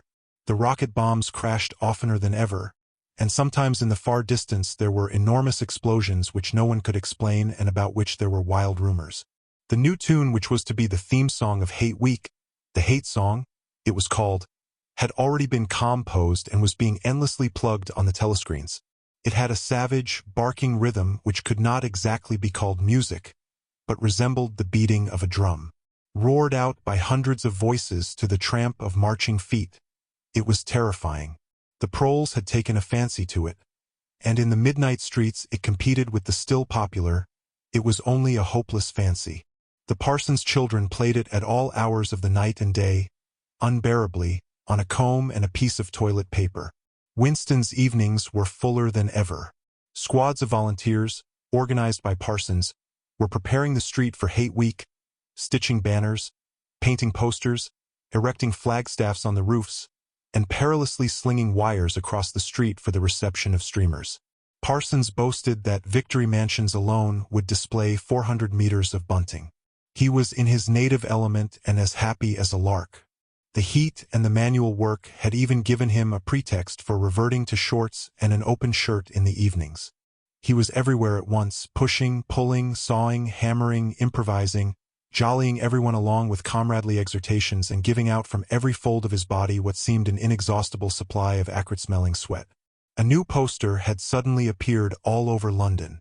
It had no caption, and represented simply the monstrous figure of a Eurasian soldier, 3 or 4 meters high, striding forward with expressionless Mongolian face and enormous boots, a submachine gun pointed from his hip. From whatever angle you looked at the poster, the muzzle of the gun, magnified by the foreshortening, seemed to be pointed straight at you. The thing had been plastered on every blank space on every wall, even outnumbering the portraits of Big Brother. The proles, normally apathetic about the war, were being lashed into one of their periodical frenzies of patriotism. As though to harmonize with the general mood, the rocket bombs had been killing larger numbers of people than usual. One fell on a crowded film theater in Stepney, burying several hundred victims among the ruins.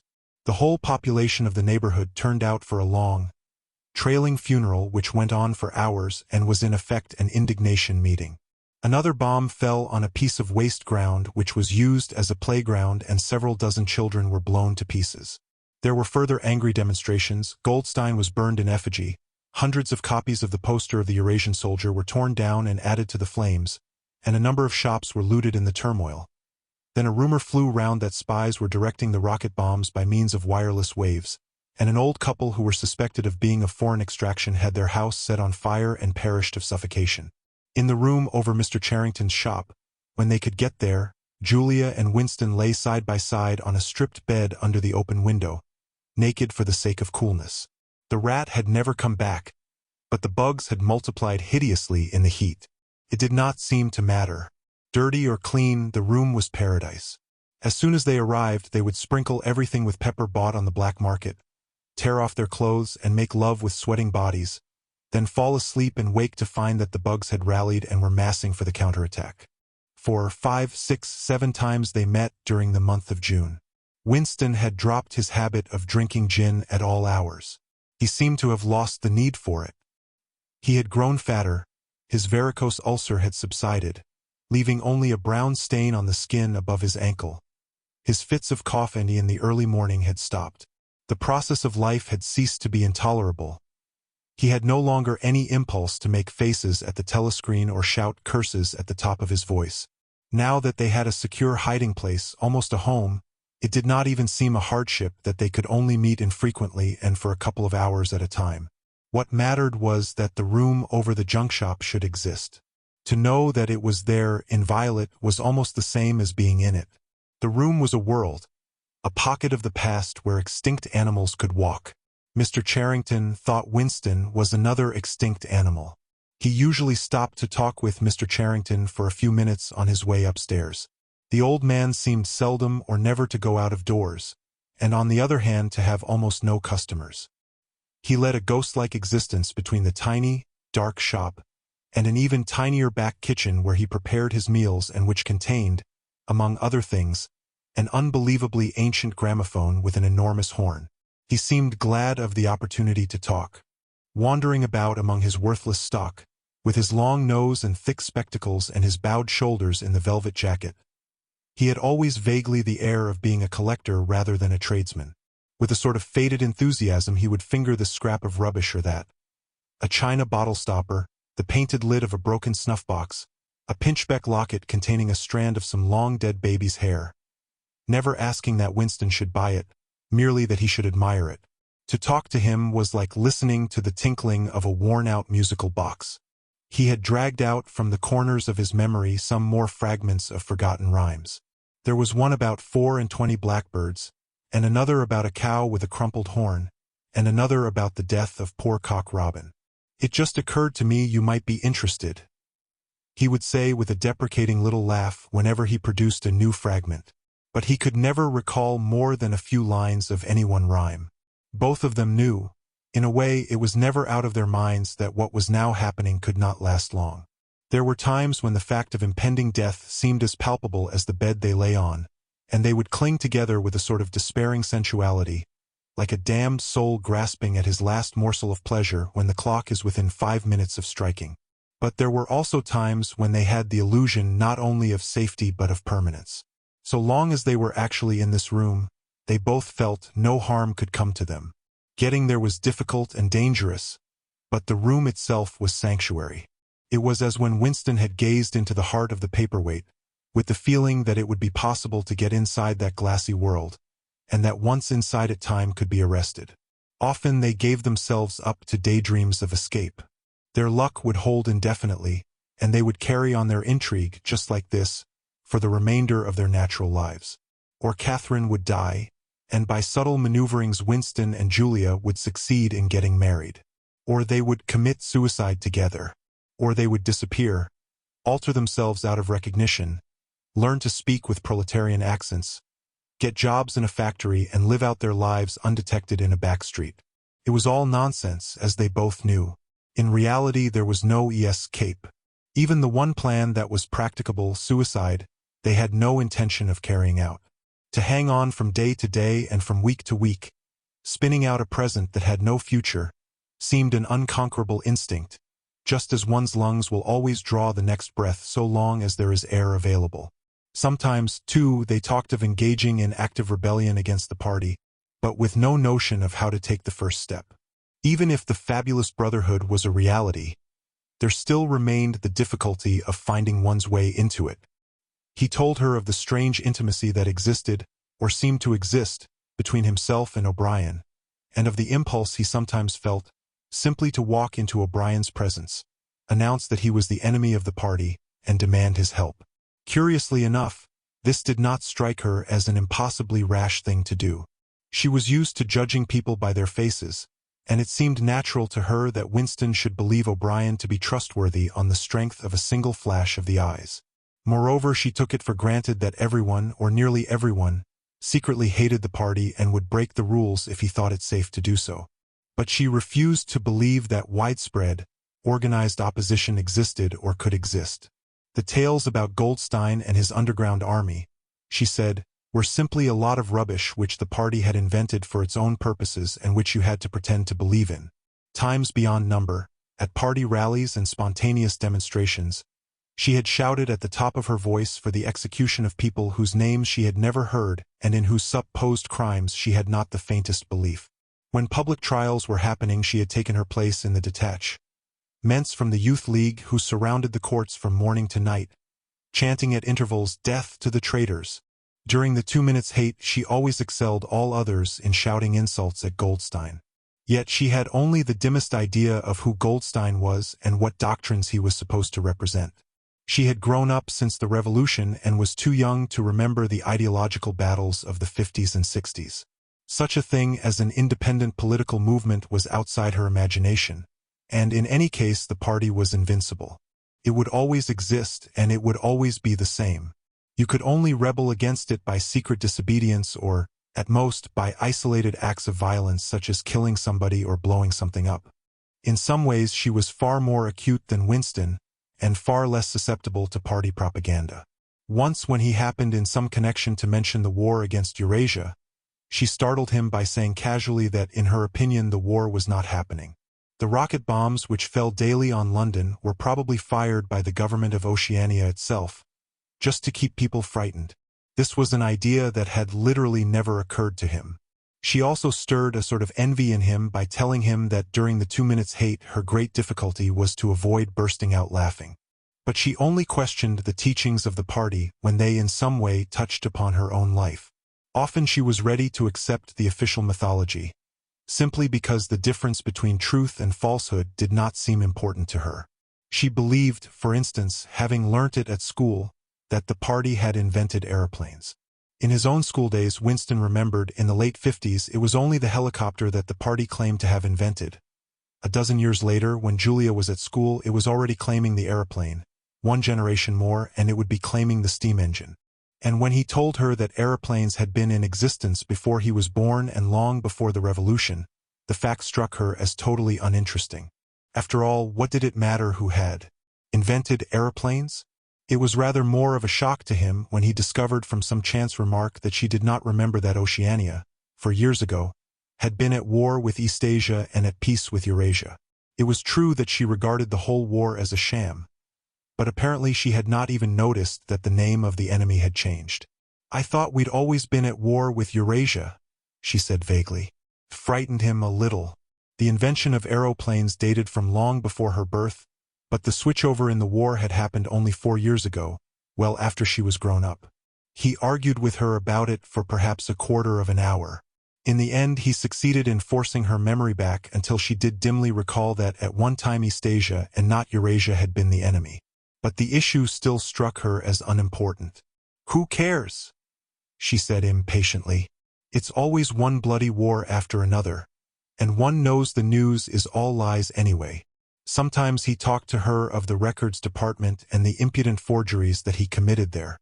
Such things did not appear to horrify her. She did not feel the abyss opening beneath her feet at the thought of lies becoming truths. He told her the story of Jones, Aronson, and Rutherford and the momentous slip of paper which he had once held between his fingers. It did not make much impression on her. At first, indeed, she failed to grasp the point of the story. "Were they friends of yours?" she said. "No, I never knew them. They were inner party members. Besides, they were far older men than I was. They belonged to the old days before the Revolution. I barely knew them by sight." Then what was there to worry about? People are being killed off all the time, aren't they? He tried to make her understand. This was an exceptional case. It wasn't just a question of somebody being killed. "Do you realize that the past, starting from yesterday, has been actually abolished?" If it survives anywhere, it's in a few solid objects with no words attached to them, like that lump of glass there. Already we know almost literally nothing about the revolution and the years before the revolution. Every record has been destroyed or falsified. Every book has been rewritten. Every picture has been repainted. Every statue and street and building has been renamed.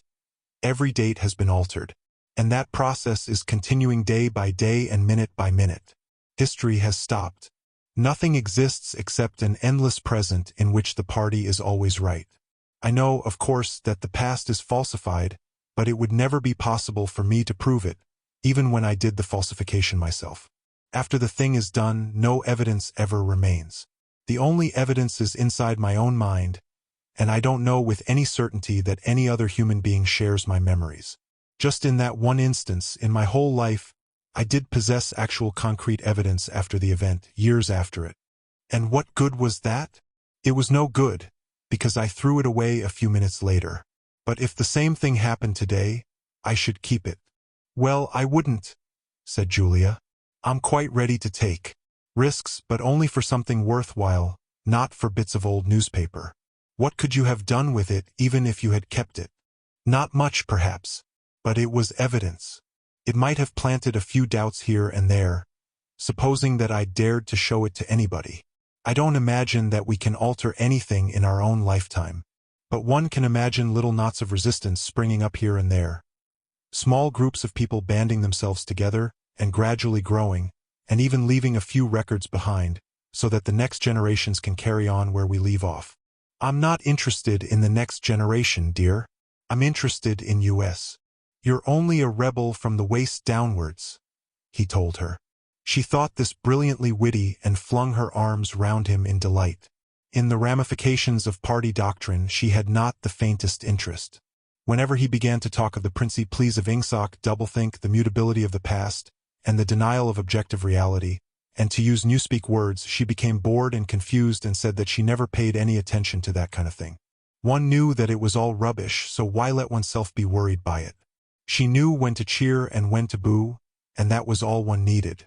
If he persisted in talking of such subjects, she had a disconcerting habit of falling asleep. She was one of those people who can go to sleep at any hour and in any position. Talking to her, he realized how easy it was to present an appearance of orthodoxy while having no grasp whatever of what orthodoxy meant. In a way, the worldview of the party imposed itself most successfully on people incapable of understanding it. They could be made to accept the most flagrant violations of reality, because they never fully grasped the enormity of what was demanded of them, and were not sufficiently interested in public events to notice what was happening. By lack of understanding they remained sane. They simply swallowed everything, and what they swallowed did them no harm, because it left no residue behind, just as a grain of corn will pass undigested through the body of a bird. Chapter 6.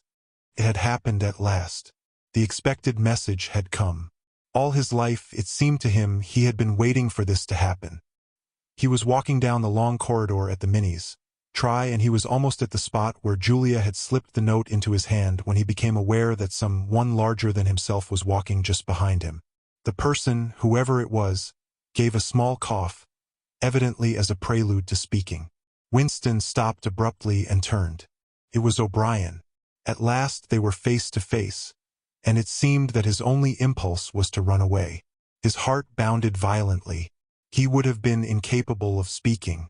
O'Brien, however, had continued forward in the same movement, laying a friendly hand for a moment on Winston's arm, so that the two of them were walking side by side.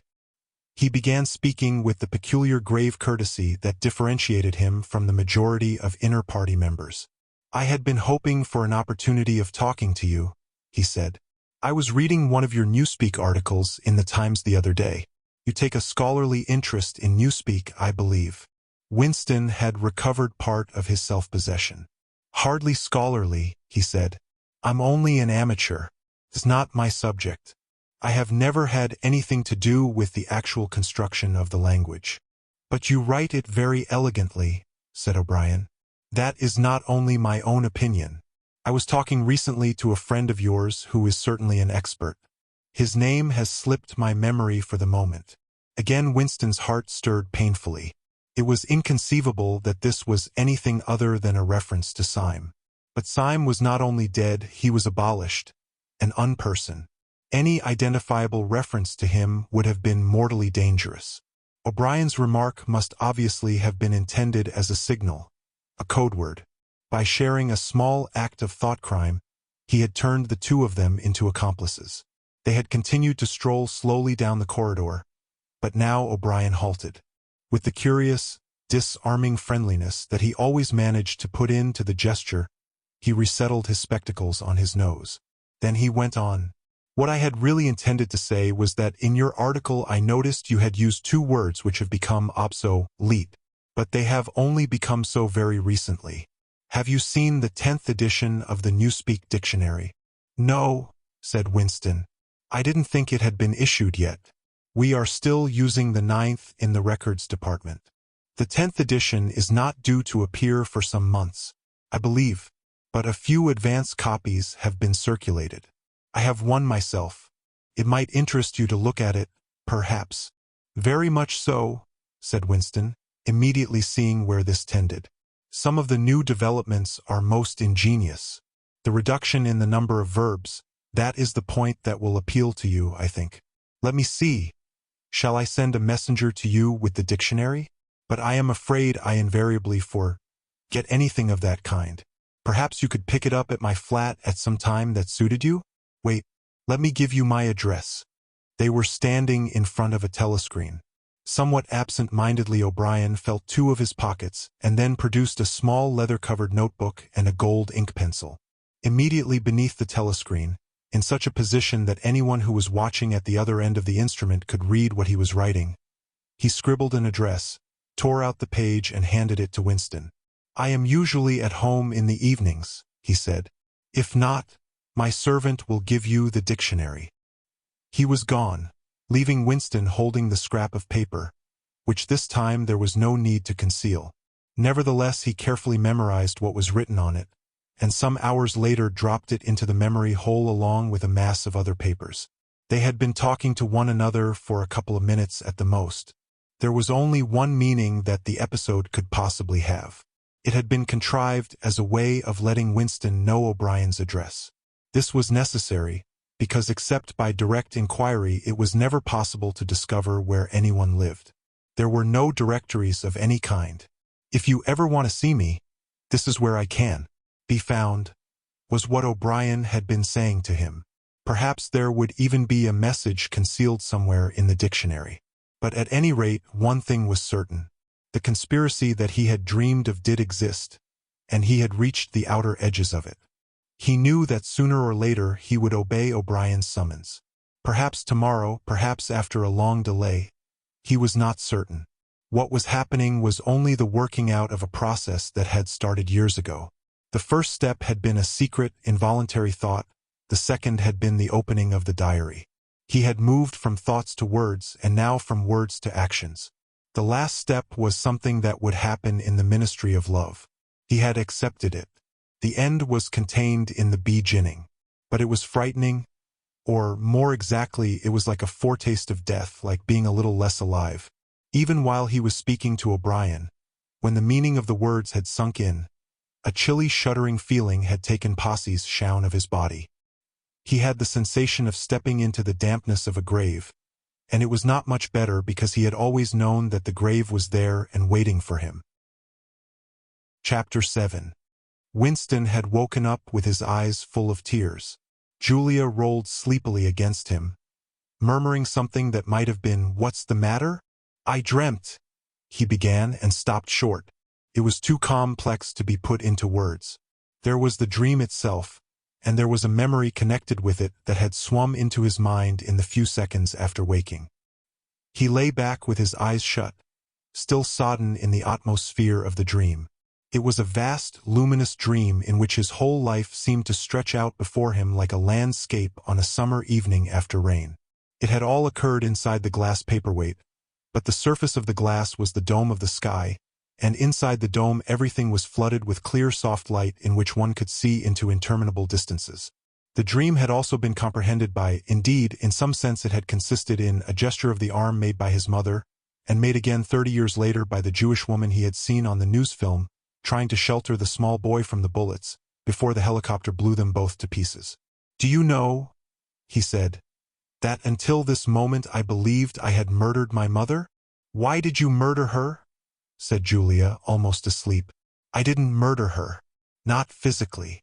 In the dream he had remembered his last glimpse of his mother, and within a few moments of waking the cluster of small events surrounding it had all come back. It was a memory that he must have deliberately pushed out of his consciousness over many years. He was not certain of the date, but he could not have been less than 10 years old, possibly 12, when it had happened. His father had disappeared some time earlier, how much earlier he could not remember. He remembered better the rackety, uneasy circumstances of the time. The periodical panics about air raids and the sheltering in tube stations, the piles of rubble everywhere, the unintelligible proclamations posted at street corners, the gangs of youths in shirts all the same color, the enormous queues outside the bakeries, the intermittent machine gun fire in the distance. Above all, the fact that there was never enough to eat. He remembered long afternoons spent with other boys in scrounging round dustbins and rubbish heaps, picking out the ribs of cabbage leaves, potato peelings, sometimes even scraps of stale bread crust from which they carefully scraped away the cinders, and also in waiting for the passing of trucks which traveled over a certain route and were known to carry cattle feed, and which, when they jolted over the bad patches in the road, sometimes spilt a few fragments of oil cake. When his father disappeared, his mother did not show any surprise or any violent grief, but a sudden change came over her. She seemed to have become completely spiritless. It was evident even to Winston that she was waiting for something that she knew must happen. She did everything that was needed: cooked, washed, mended, made the bed, swept the floor, dusted the mantelpiece. Always very slowly and with a curious lack of superfluous motion, like an artist's lay figure moving of its own accord. Her large, shapely body seemed to relapse naturally into stillness. For hours at a time she would sit almost immobile on the bed, nursing his young sister, a tiny, ailing, very silent child of 2 or 3, with a face made simian by thinness. Very occasionally she would take Winston in her arms and press him against her for a long time without saying anything. He was aware, in spite of his youthfulness and selfishness, that this was somehow connected with the never-mentioned thing that was about to happen. He remembered the room where they lived, a dark, close-smelling room that seemed half filled by a bed with a white counterpane. There was a gas ring in the fender and a shelf where food was kept, and on the landing outside there was a brown earthenware sink, common to several rooms. He remembered his mother's statuesque body bending over the gas ring to stir at something in a saucepan. Above all, he remembered his continuous hunger and the fierce, sordid battles at mealtimes. He would ask his mother naggingly over and over again why there was not more food.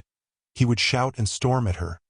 He even remembered the tones of his voice, which was beginning to break prematurely and sometimes boomed in a peculiar way, or he would attempt a sniveling note of pathos in his efforts to get more than his share. His mother was quite ready to give him more than his share. She took it for granted that he, the boy, should have the biggest portion. But however much she gave him, he invariably demanded more. At every meal she would beseech him not to be selfish and to remember that his little sister was sick and also needed food. But it was no use. He would cry out with rage when she stopped ladling.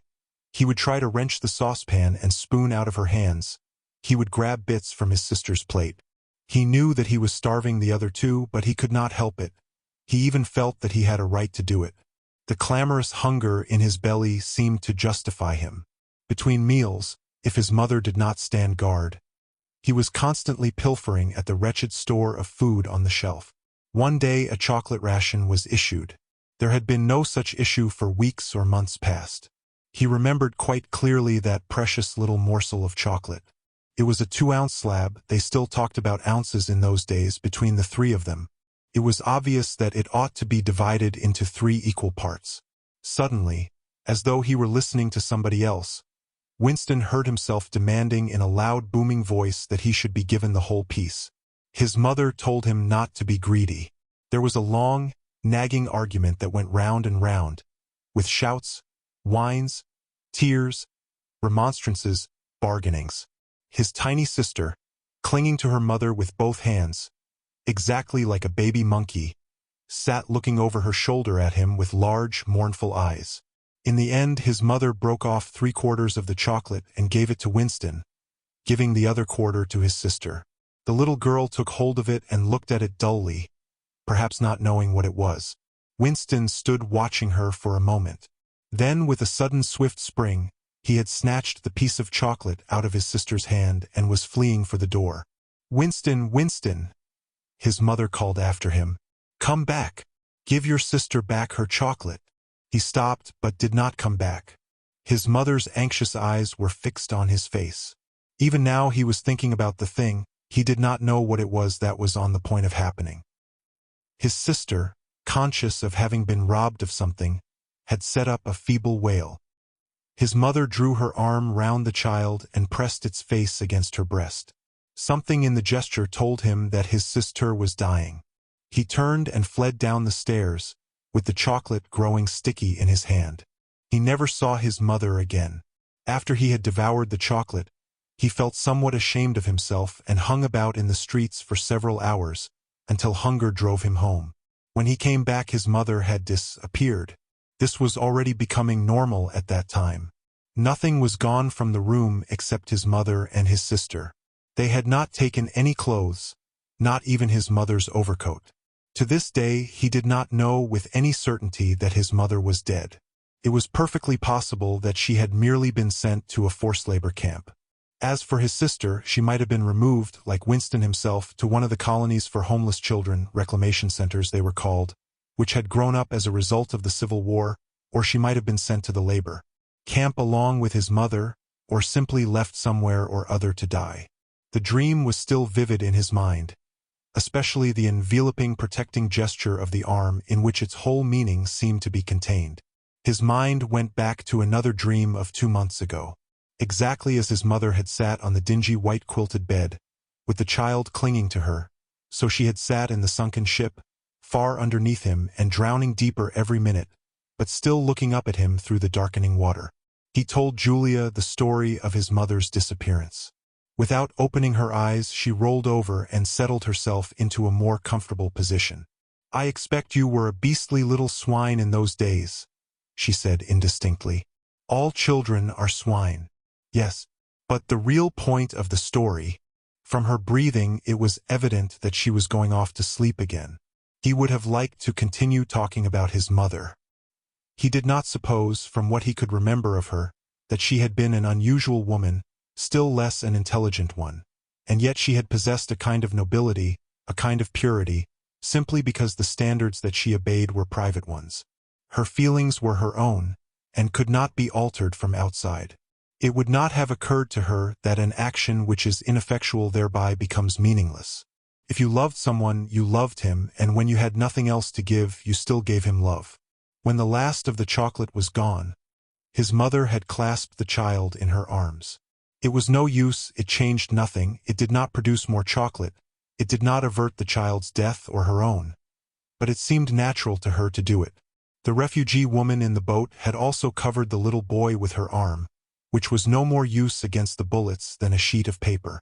The terrible thing that the party had done was to persuade you that mere impulses, mere feelings, were of no account, while at the same time robbing you of all power over the material world. When once you were in the grip of the party, what you felt or did not feel, what you did or refrained from doing, made literally no difference. Whatever happened, you vanished, and neither you nor your actions were ever heard of again. You were lifted clean out of the stream of history, and yet to the people of only 2 generations ago this would not have seemed all-important, because they were not attempting to alter history. They were governed by private loyalties which they did not question. What mattered were individual relationships, and a completely helpless gesture, an embrace, a tear, a word spoken to a dying man, could have value in itself. The proles, it suddenly occurred to him, had remained in this condition. They were not loyal to a party or a country or an idea, they were loyal to one another. For the first time in his life, he did not despise the proles or think of them merely as an inert force which would one day spring to life and regenerate the world. The proles had stayed human. They had not become hardened inside. They had held on to the primitive emotions which he himself had to relearn by conscious effort. And in thinking this he remembered, without apparent relevance, how a few weeks ago he had seen a severed hand lying on the pavement and had kicked it into the gutter as though it had been a cabbage stalk. "The proles are human beings," he said aloud. "We are not human." "Why not?" said Julia, who had woken up again. He thought for a little while. "Has it ever occurred to you," he said, "that the best thing for us to do would be simply to walk out of here before it's too late, and never see each other again?" "Yes, dear, it has occurred to me several times. But I'm not going to do it all the same." "We've been lucky," he said, "but it can't last much longer. You're young. You look normal and innocent. If you keep clear of people like me, you might stay alive for another 50 years. No, I've thought it all out. What you do, I'm going to do. And don't be too downhearted. I'm rather good at staying alive. We may be together for another 6 months, a year, there's no knowing. At the end, we're certain to be apart. Do you realize how utterly alone we shall be? When once they get hold of us, there will be nothing, literally nothing, that either of us can do for the other.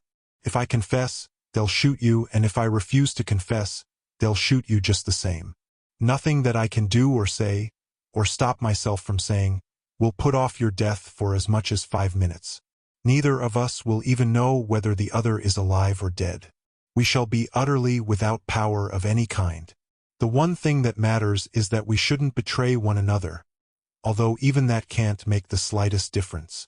"If you mean confessing," she said, "we shall do that, right enough. Everybody always confesses.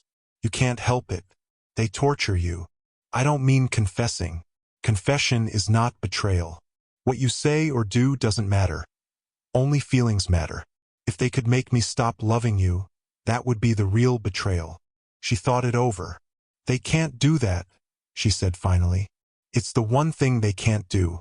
They can make you say anything, but they can't make you believe it. They can't get inside you." "No," he said a little more hopefully. "No, that's quite true. They can't get inside you. If you can feel that staying human is worthwhile, even when it can't have any result whatever, you've beaten them." He thought of the telescreen with its never-sleeping ear. They could spy upon you night and day, but if you kept your head, you could still outwit them. With all their cleverness, they had never mastered the secret of finding out what another human being was thinking. Perhaps that was less true when you were actually in their hands. One did not know what happened inside the Ministry of Love, but it was possible to guess.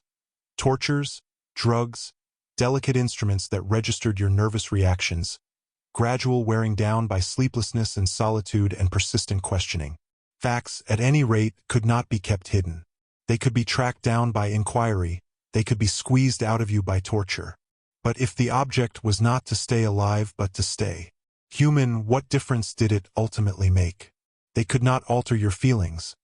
For that matter, you could not alter them yourself, even if you wanted to. They could lay bare in the utmost detail everything that you had done or said or thought. But the inner heart, whose workings were mysterious even to yourself, remained impregnable. Chapter 8. They had done it at last. The room they were standing in was long-shaped and softly lit. The telescreen was dimmed to a low murmur.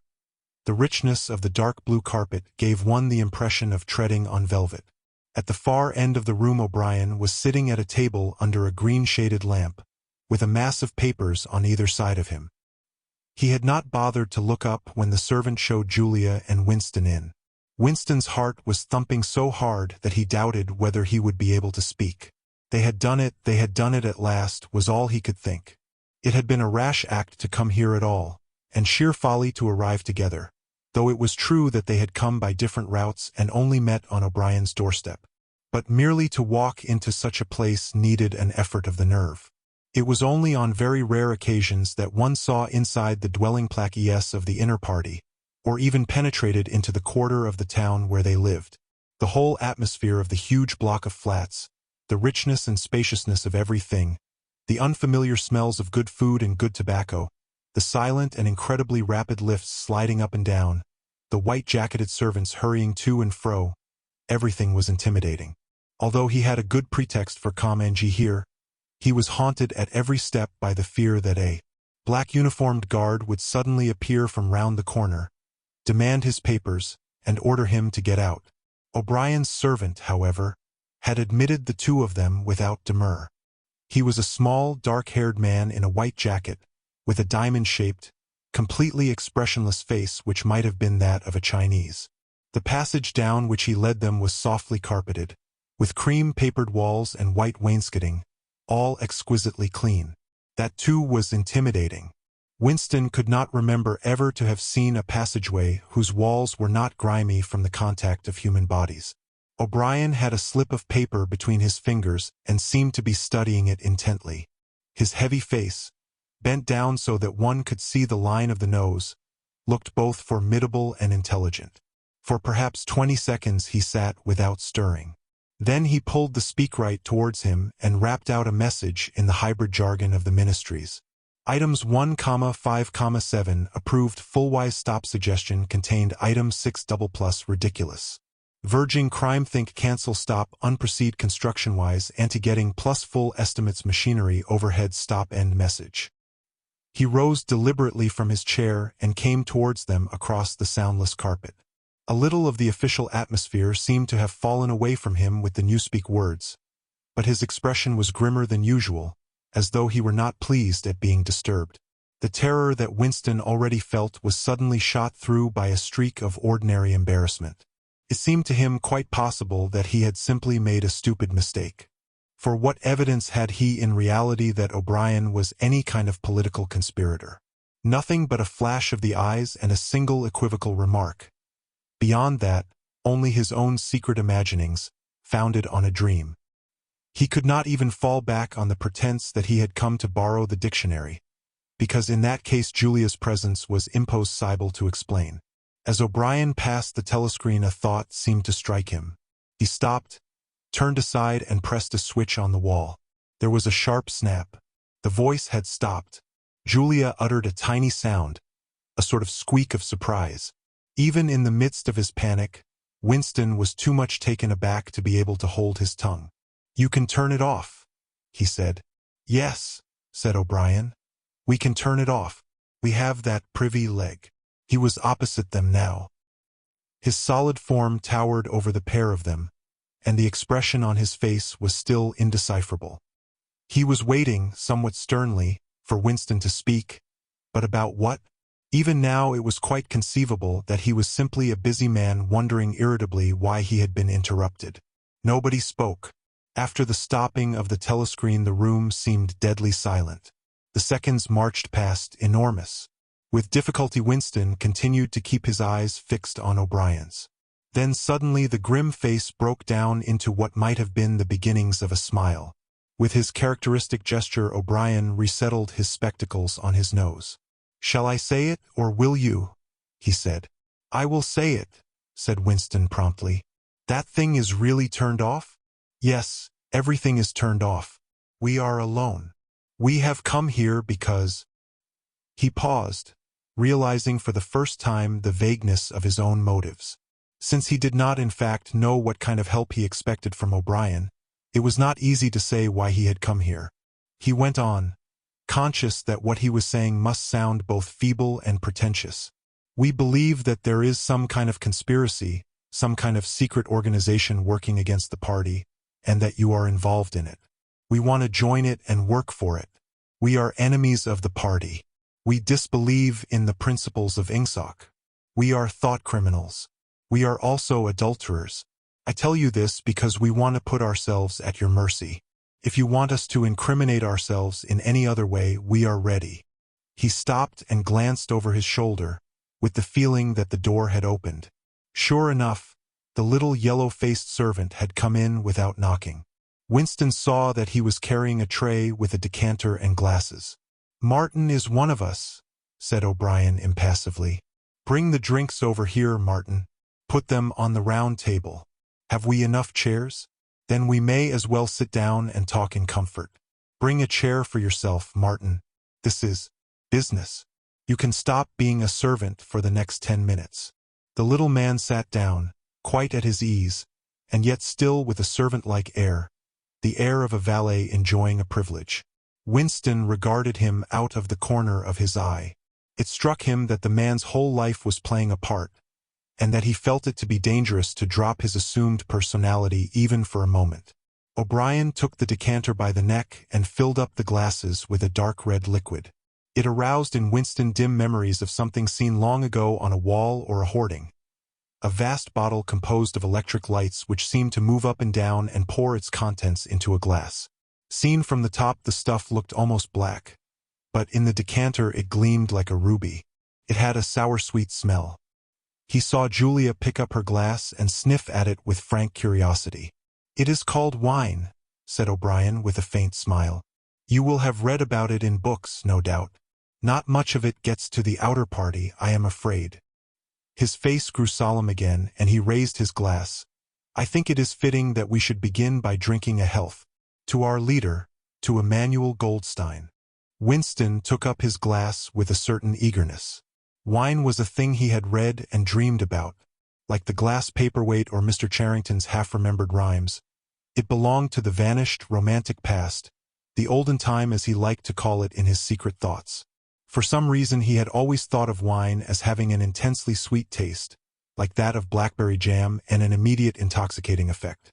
Actually, when he came to swallow it, the stuff was distinctly disappointing. The truth was that after years of gin drinking he could barely taste it. He set down the empty glass. "Then there is such a person as Goldstein?" he said. "Yes, there is such a person, and he is alive. Where, I do not know. And the conspiracy, the organization? Is it real? It is not simply an invention of the thought police. No, it is real. The Brotherhood, we call it. You will never learn much more about the Brotherhood than that it exists and that you belong to it. I will come back to that presently." He looked at his wristwatch. "It is unwise even for members of the inner party to turn off the telescreen for more than half an hour. You ought not to have come here together, and you will have to leave separately. You, comrade." He bowed his head to Julia. "Will leave first. We have about 20 minutes at our disposal. You will understand that I must start by asking you certain questions. In general terms, what are you prepared to do?" "Anything that we are capable of," said Winston. O'Brien had turned himself a little in his chair so that he was facing Winston. He almost ignored Julia, seeming to take it for granted that Winston could speak for her. For a moment the lids flitted down over his eyes. He began asking his questions in a low, expressionless voice, as though this were a routine, a sort of catechism, most of whose answers were known to him already. "You are prepared to give your lives?" "Yes." "You are prepared to commit murder?" "Yes." "To commit acts of sabotage which may cause the death of hundreds of innocent people?" "Yes." "To betray your country to foreign powers?" "Yes." "You are prepared to cheat, to forge, to blackmail, to corrupt the minds of children, to distribute habit-forming drugs, to encourage prostitution, to disseminate venereal diseases, to do anything which is likely to cause demoralization and weaken the power of the party?" "Yes." "If, for example, it would somehow serve our interests to throw sulfuric acid in a child's face. Are you prepared to do that?" "Yes." "You are prepared to lose your identity and live out the rest of your life as a waiter or a dockworker?" "Yes." "You are prepared to commit suicide, if and when we order you to do so?" "Yes." "You are prepared, the two of you, to separate and never see one another again?" "No," broke in Julia. It appeared to Winston that a long time passed before he answered. For a moment he seemed even to have been deprived of the power of speech. His tongue worked soundlessly, forming the opening syllables first of one word, then of the other over and over again. Until he had said it, he did not know which word he was going to say. "No," he said finally. "You did well to tell me," said O'Brien. "It is necessary for us to know everything." He turned himself toward Julia and added in a voice with somewhat more expression in it, "Do you understand that even if he survives, it may be as a different person? We may be obliged to give him a new identity. His face, his movements, the shape of his hands, the color of his hair, even his voice would be different. And you yourself might have become a different person. Our surgeons can alter people beyond recognition. Sometimes it is necessary. Sometimes we even amputate a limb. Winston could not help snatching another sidelong glance at Martin's Mongolian face. There were no scars that he could see. Julia had turned a shade paler, so that her freckles were showing, but she faced O'Brien boldly. She murmured something that seemed to be assent. "Good. Then that is settled." There was a silver box of cigarettes on the table. With a rather absent-minded air, O'Brien pushed them towards the others, took one himself, then stood up and began to pace slowly to and fro, as though he could think better standing. They were very good cigarettes, very thick and well-packed, with an unfamiliar silkiness in the paper. O'Brien looked at his wristwatch again. "You had better go back to your pantry, Martin," he said. "I shall switch on in a quarter of an hour. Take a good look at these comrades' faces before you go. You will be seeing them again. I may not." Exactly as they had done at the front door, the little man's dark eyes flickered over their faces. There was not a trace of friendliness in his manner. He was memorizing their appearance, but he felt no interest in them, or appeared to feel none. It occurred to Winston that a synthetic face was perhaps incapable of changing its expression. Without speaking or giving any kind of salutation, Martin went out, closing the door silently behind him. O'Brien was strolling up and down, one hand in the pocket of his black overalls, the other holding his cigarette. "You understand," he said, "that you will be fighting in the dark. You will always be in the dark. You will receive orders and you will obey them without knowing why. Later I shall send you a book from which you will learn the true nature of the society we live in, and the strategy by which we shall destroy it. When you have read the book, you will be full members of the Brotherhood. But between the general aims that we are fighting for and the immediate tasks of the moment, you will never know anything. I tell you that the Brotherhood exists, but I cannot tell you whether it numbers 100 members or 10 million. From your personal knowledge, you will never be able to say that it numbers even as many as a dozen. You will have 3 or 4 contacts who will be renewed from time to time as they disappear. As this was your first contact, it will be preserved. When you receive orders, they will come from me. If we find it necessary to communicate with you, it will be through Martin. When you are finally caught, you will confess. That is unavoidable. But you will have very little to confess, other than your own actions. You will not be able to betray more than a handful of unimportant people. Probably you will not even betray me. By that time I may be dead, or I shall have become a different person with a different face." He continued to move to and fro over the soft carpet.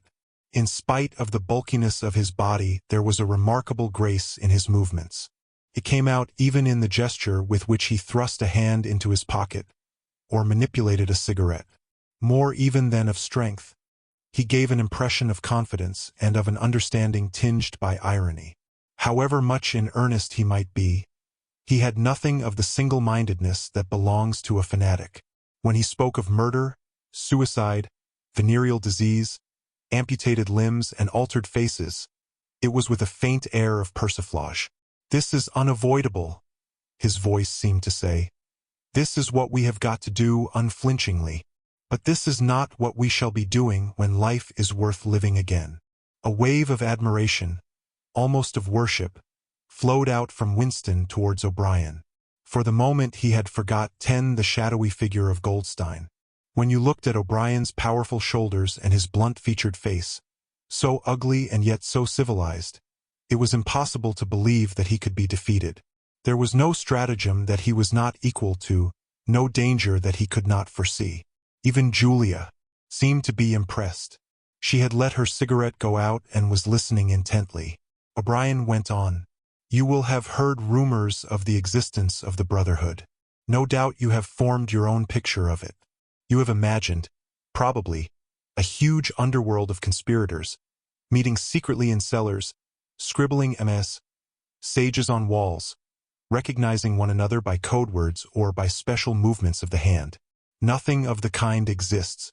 The members of the Brotherhood have no way of recognizing one another, and it is impossible for any one member to be aware of the identity of more than a few others. Goldstein himself, if he fell into the hands of the thought police, could not give them a complete list of members, or any information that would lead them to a complete list. No such list exists. The Brotherhood cannot be wiped out because it is not an organization in the ordinary sense. Nothing holds it together except an idea which is indestructible. You will never have anything to sustain you except the idea. You will get no comradeship and no encouragement. When finally you are caught, you will get no help. We never help our members. At most, when it is absolutely necessary that someone should be silenced, we are occasionally able to smuggle a razor blade into a prisoner's cell. You will have to get used to living without results and without hope. You will work for a while, you will be caught, you will confess, and then you will die. Those are the only results that you will ever see. There is no possibility that any perceptible change will happen within our own lifetime. We are the dead. Our only true life is in the future. We shall take part in it as handfuls of dust and splinters of bone. But how far away that future may be, there is no knowing. It might be 1,000 years. At present nothing is possible except to extend the area of sanity little by little. We cannot act collectively. We can only spread our knowledge outwards from individual to individual, generation after generation. In the face of the thought police, there is no other way. He halted and looked for the third time at his wristwatch. "It is almost time for you to leave, comrade," he said to Julia. "Wait, the decanter is still half full." He filled the glasses and raised his own glass by the stem. "What shall it be this time?" he said, still with the same faint suggestion of irony. "To the confusion of the thought police? To the death of Big Brother? To humanity? To the future? To the past?" said Winston. "The past is more important," agreed O'Brien gravely. They emptied their glasses, and a moment later Julia stood up to go. O'Brien took a small box from the top of a cabinet and handed her a flat white tablet which he told her to place on her tongue. It was important, he said, not to go out smelling of wine. The lift attendants were very observant. As soon as the door had shut behind her, he appeared to forget her existence. He took another pace or two up and down, then stopped. "There are details to be settled," he said. "I assume that you have a hiding place of some kind?" Winston explained about the room over Mr. Charrington's shop. "That will do for the moment. Later we will arrange something else for you. It is important to change one's hiding place frequently. Meanwhile, I shall send you a copy of the book." Even O'Brien, Winston noticed, seemed to pronounce the words as though they were in italics. "Goldstein's book, you understand, as soon as possible. It may be some days before I can get hold of one. There are not many in existence, as you can imagine. The thought police hunt them down and destroy them almost as fast as we can produce them. It makes very little difference. The book is indestructible. If the last copy were gone, we could reproduce it almost word for word. Do you carry a briefcase to work with you?" he added. "As a rule, yes." "What is it like?" "Black, very shabby, with 2 straps. "Black, 2 straps, very shabby. Good. One day in the fairly near future, I cannot give a date, one of the messages among your morning's work will contain a misprinted word, and you will have to ask for a repeat. On the following day you will go to work without your briefcase. At some time during the day, in the street, a man will touch you on the arm and say, 'I think you have dropped your briefcase.' The one he gives you will contain a copy of Goldstein's book. You will return it within 14 days. They were silent for a moment. "There are a couple of minutes before you need go," said O'Brien. "We shall meet again, if we do meet again." Winston looked up at him. "In the place where there is no darkness?" he said hesitantly. O'Brien nodded without appearance of surprise. "In the place where there is no darkness," he said, as though he had recognized the allusion. "And in the meantime, is there anything that you wish to say before you leave? Any message? Any question?" Winston thought. There did not seem to be any further question that he wanted to ask. Still less did he feel any impulse to utter high-sounding generalities. Instead of anything directly connected with O'Brien or the Brotherhood, there came into his mind a sort of composite picture of the dark bedroom where his mother had spent her last days, and the little room over Mr. Charrington's shop, and the glass paperweight, and the steel engraving in its rosewood frame. Almost at random he said, "Did you ever happen to hear an old rhyme that begins, 'Oranges and lemons, say the bells of St. Clement's'?" Again O'Brien nodded. With a sort of grave courtesy, he completed the stanza. Oranges and lemons, say the bells of St. Clement's. You owe me 3 farthings, say the bells of St. Martin's. When will you pay me? Say the bells of Old Bailey. When I grow rich, say the bells of Shoreditch. You knew the last line, said Winston. Yes, I knew the last line, and now I am afraid it is time for you to go. But wait, you had better let me give you one of these tablets. As Winston stood up, O'Brien held out a hand.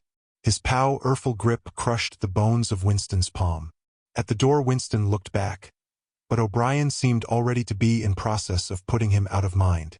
He was waiting with his hand on the switch that controlled the telescreen.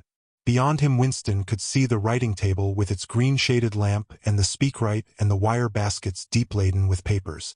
The incident was closed. Within 30 seconds, it occurred to him, O'Brien would be back at his interrupted and important work on behalf of the party. Chapter 9. Winston was gelatinous with fatigue. Gelatinous was the right word. It had come into his head spontaneously. His body seemed to have not only the weakness of a jelly, but its translucency. He felt that if he held up his hand, he would be able to see the light through it. All the blood and lymph had been drained out of him by an enormous debauch of work, leaving only a frail structure of nerves, bones, and skin. All sensations seemed to be magnified. His overalls fretted his shoulders, the pavement tickled his feet. Even the opening and closing of a hand was an effort that made his joints creak.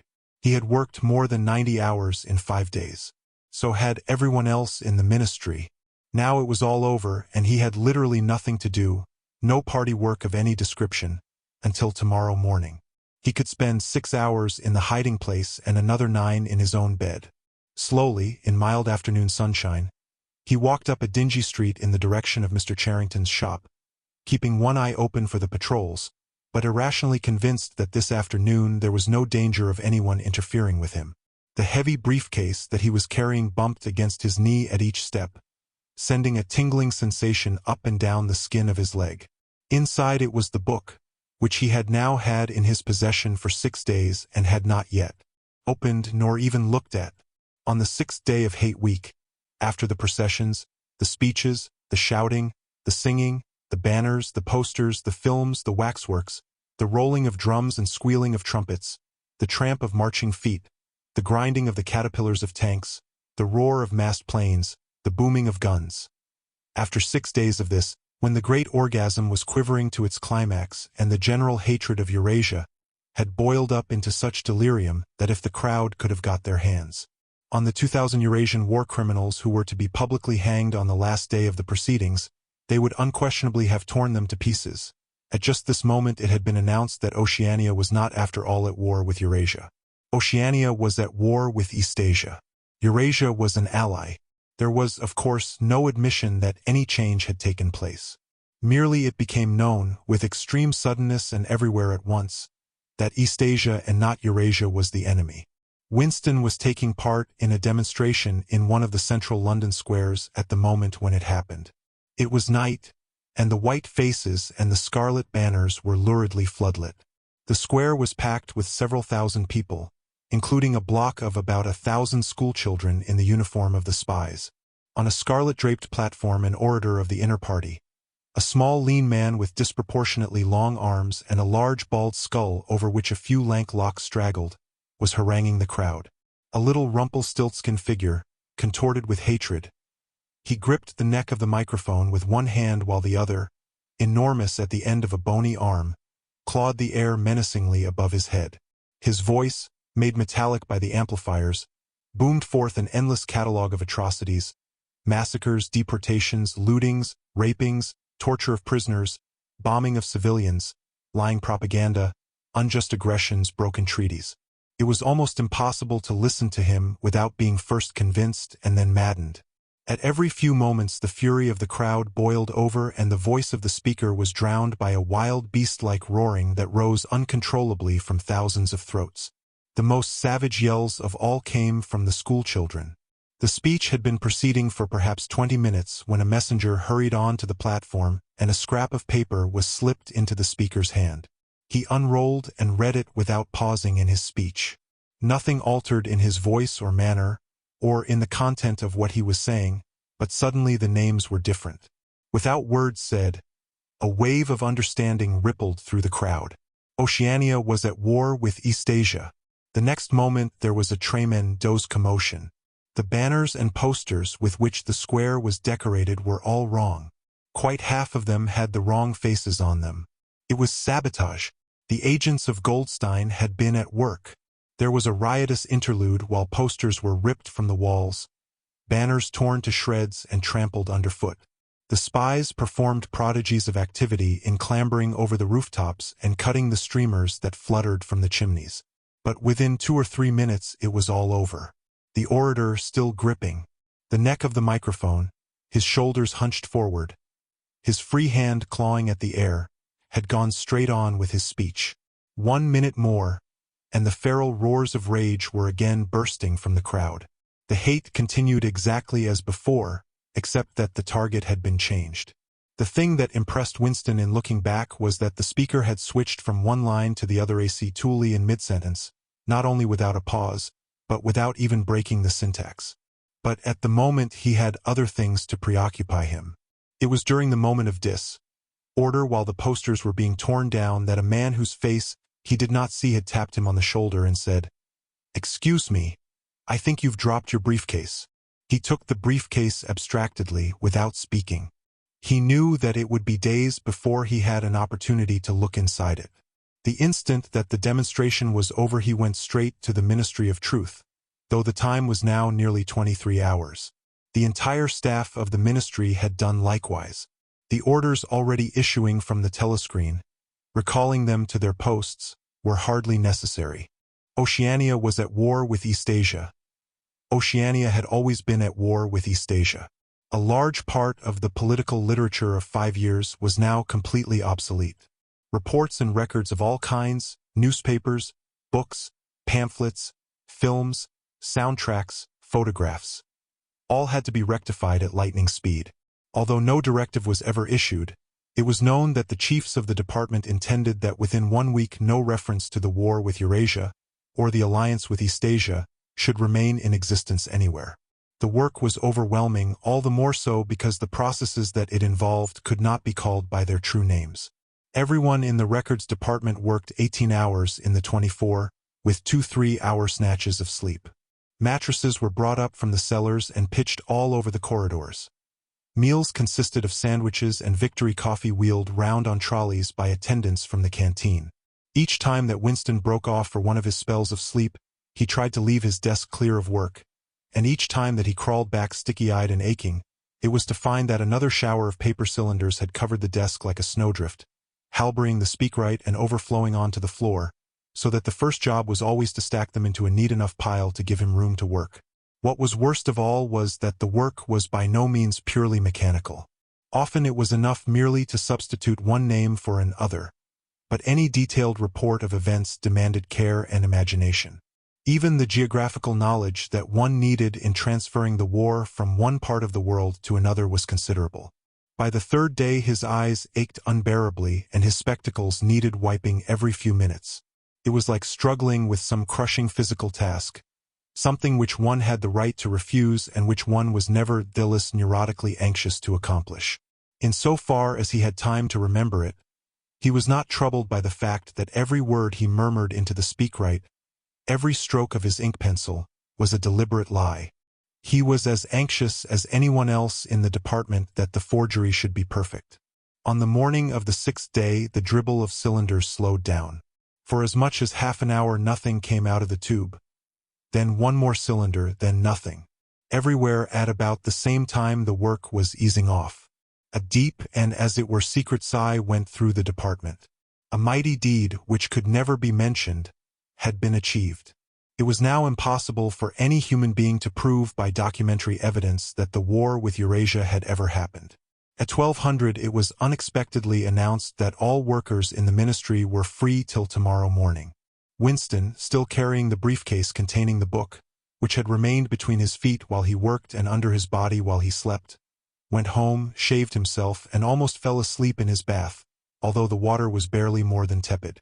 With a sort of voluptuous creaking in his joints, he climbed the stair above Mr. Charrington's shop. He was tired, but not sleepy any longer. He opened the window, lit the dirty little oil stove and put on a pan of water for coffee. Julia would arrive presently. Meanwhile there was the book. He sat down in the sluttish armchair and undid the straps of the briefcase. A heavy black volume, amateurishly bound, with no name or title on the cover. The print also looked slightly irregular. The pages were worn at the edges, and fell apart easily, as though the book had passed through many hands. The inscription on the title page ran, "The Theory and Practice of Oligarchical Collectivism," by Emanuel Goldstein. Winston began reading. Chapter 1. Ignorance is Strength. Throughout recorded time, and probably since the end of the Neolithic Age, there have been three kinds of people in the world: the high, the middle, and the low. They have been subdivided in many ways, they have borne countless different names, and their relative numbers, as well as their attitude towards one another, have varied from age to age. But the essential structure of society has never altered.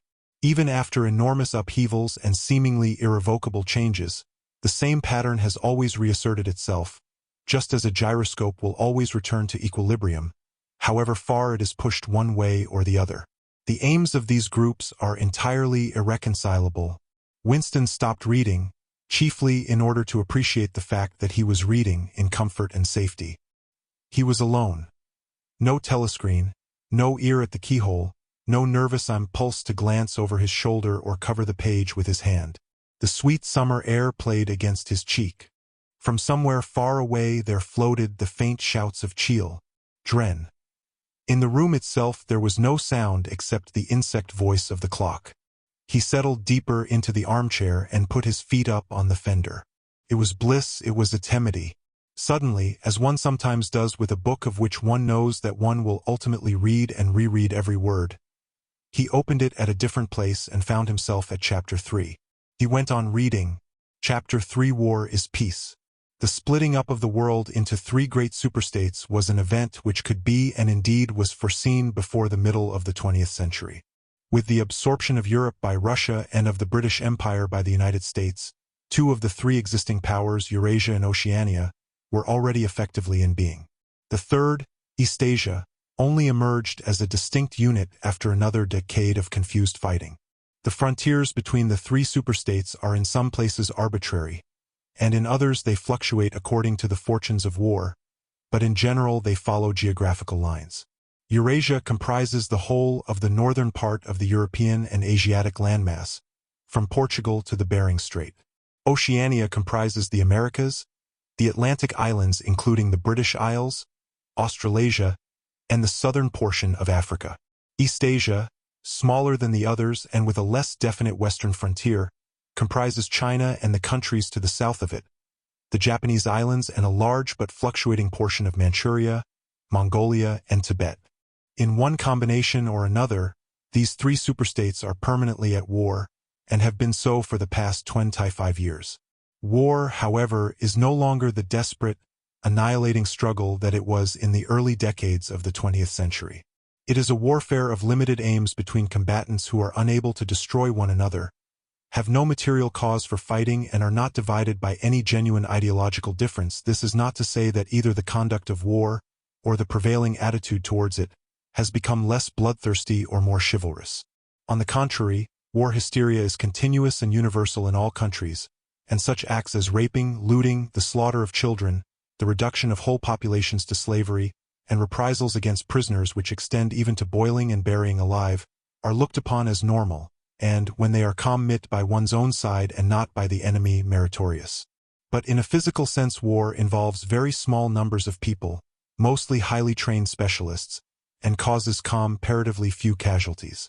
The fighting, when there is any, takes place on the vague frontiers whose whereabouts the average man can only guess at, or round the floating fortresses which guard strategic spots on the sea lanes. In the centers of civilization war means no more than a continuous shortage of consumption goods, and the occasional crash of a rocket bomb which may cause a few scores of deaths. War has in fact changed its character. More exactly, the reasons for which war is waged have changed in their order of importance. Motives which were already present to some small extent in the great wars of the early 20th century have now become dominant and are consciously recognized and acted upon. To understand the nature of the present war, for in spite of the regrouping which occurs every few years, it is always the same war. One must realize in the first place that it is impossible for it to be decisive. None of the three superstates could be definitively conquered even by the other two in combination. They are too evenly matched, and their natural defenses are too formidable. Eurasia is protected by its vast land spaces, Oceania by the width of the Atlantic and the Pacific, Eastasia by the fecundity and industriousness of its inhabitants. Secondly, there is no longer, in a material sense, anything to fight about. With the establishment of self-contained economies, in which production and consumption are geared to one another, the scramble for markets which was a main cause of previous wars has come to an end, while the competition for raw materials is no longer a matter of life and death. In any case, each of the three superstates is so vast that it can obtain almost all the materials that it needs within its own boundaries. Insofar as the war has a direct economic purpose, it is a war for labor power. Between the frontiers of the superstates, and not permanently in the possession of any of them, there lies a rough quadrilateral with its corners at Tangier, Brazzaville, Darwin, and Hong Kong, containing within it about a fifth of the population of the earth. It is for the possession of these thickly populated regions, and of the northern ice cap, that the three powers are constantly struggling. In practice, no one power ever controls the whole of the disputed area. Portions of it are constantly changing hands, and it is the chance of seizing this or that fragment by a sudden stroke of treachery that dictates the endless changes of alignment. All of the disputed territories contain valuable minerals, and some of them yield important vegetable products such as rubber, which in colder climates it is necessary to sin these eyes by comparatively expensive methods. But above all, they contain a bottomless reserve of cheap labor. Whichever power controls equatorial Africa, or the countries of the Middle East or southern India, or the Indonesian archipelago, disposes also of the bodies of scores or hundreds of millions of ill-paid and hard-working coolies. The inhabitants of these areas, reduced more or less openly to the status of slaves, pass continually from conqueror to conqueror, and are expended like so much coal or oil in the race to turn out more armaments, to capture more territory, to control more labor power, to turn out more armaments, to capture more territory, and so on indefinitely. It should be noted that the fighting never really moves beyond the edges of the disputed areas. The frontiers of Eurasia flow back and forth between the basin of the Congo and the northern shore of the Mediterranean. The islands of the Indian Ocean and the Pacific are constantly being captured and recaptured by Oceania or by Eastasia. In Mongolia, the dividing line between Eurasia and Eastasia is never stable. Round the pole, all three powers lay claim to enormous territories which in fact are largely uninhabited and unexplored. But the balance of power always remains roughly even, and the territory which forms the heartland of each superstate always remains inviolate. Moreover, the labor of the exploited peoples round the equator is not really necessary to the world's economy. They add nothing to the wealth of the world, since whatever they produce is used for purposes of war, and the object of waging a war is always to be in a better position in which to wage another war. By their labor, the slave populations allow the tempo of continuous warfare to be speeded up.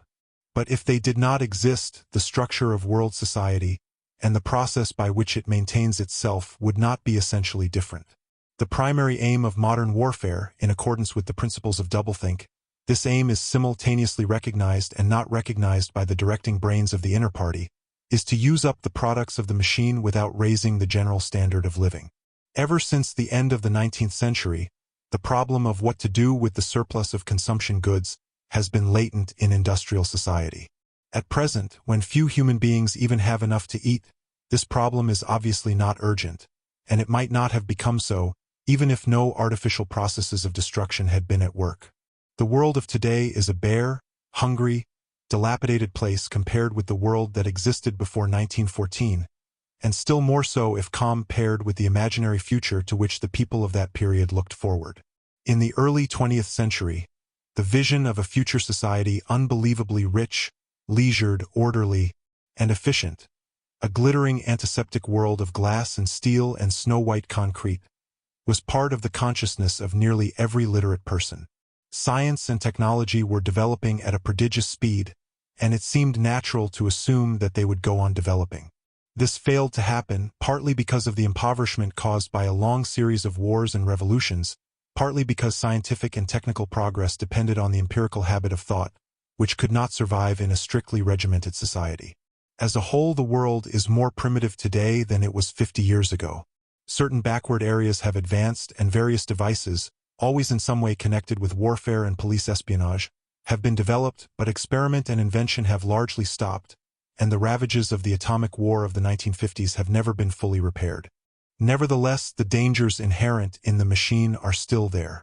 From the moment when the machine first made its appearance, it was clear to all thinking people that the need for human drudgery, and therefore to a great extent for human inequality, had disappeared.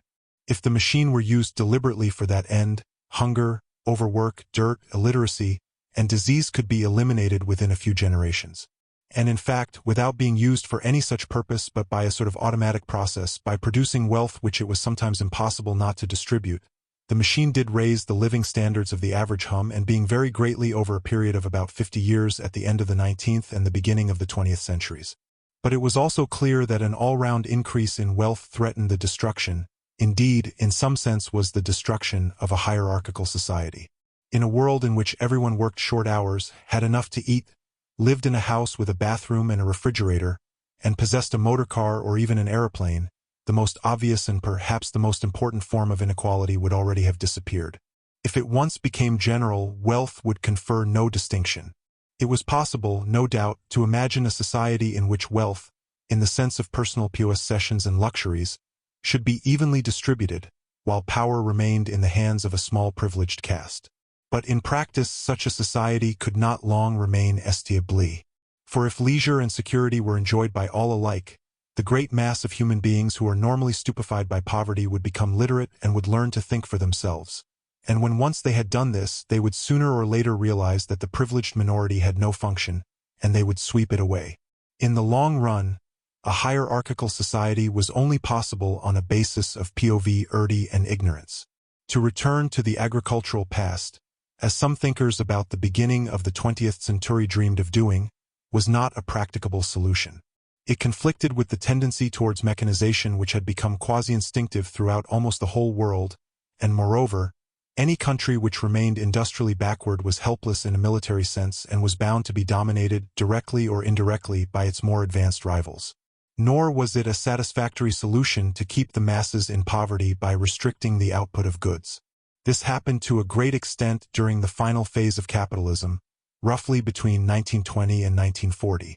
The economy of many countries was allowed to stagnate, land went out of cultivation, capital equipment was not added to, great blocks of the population were prevented from working and kept half alive by state charity.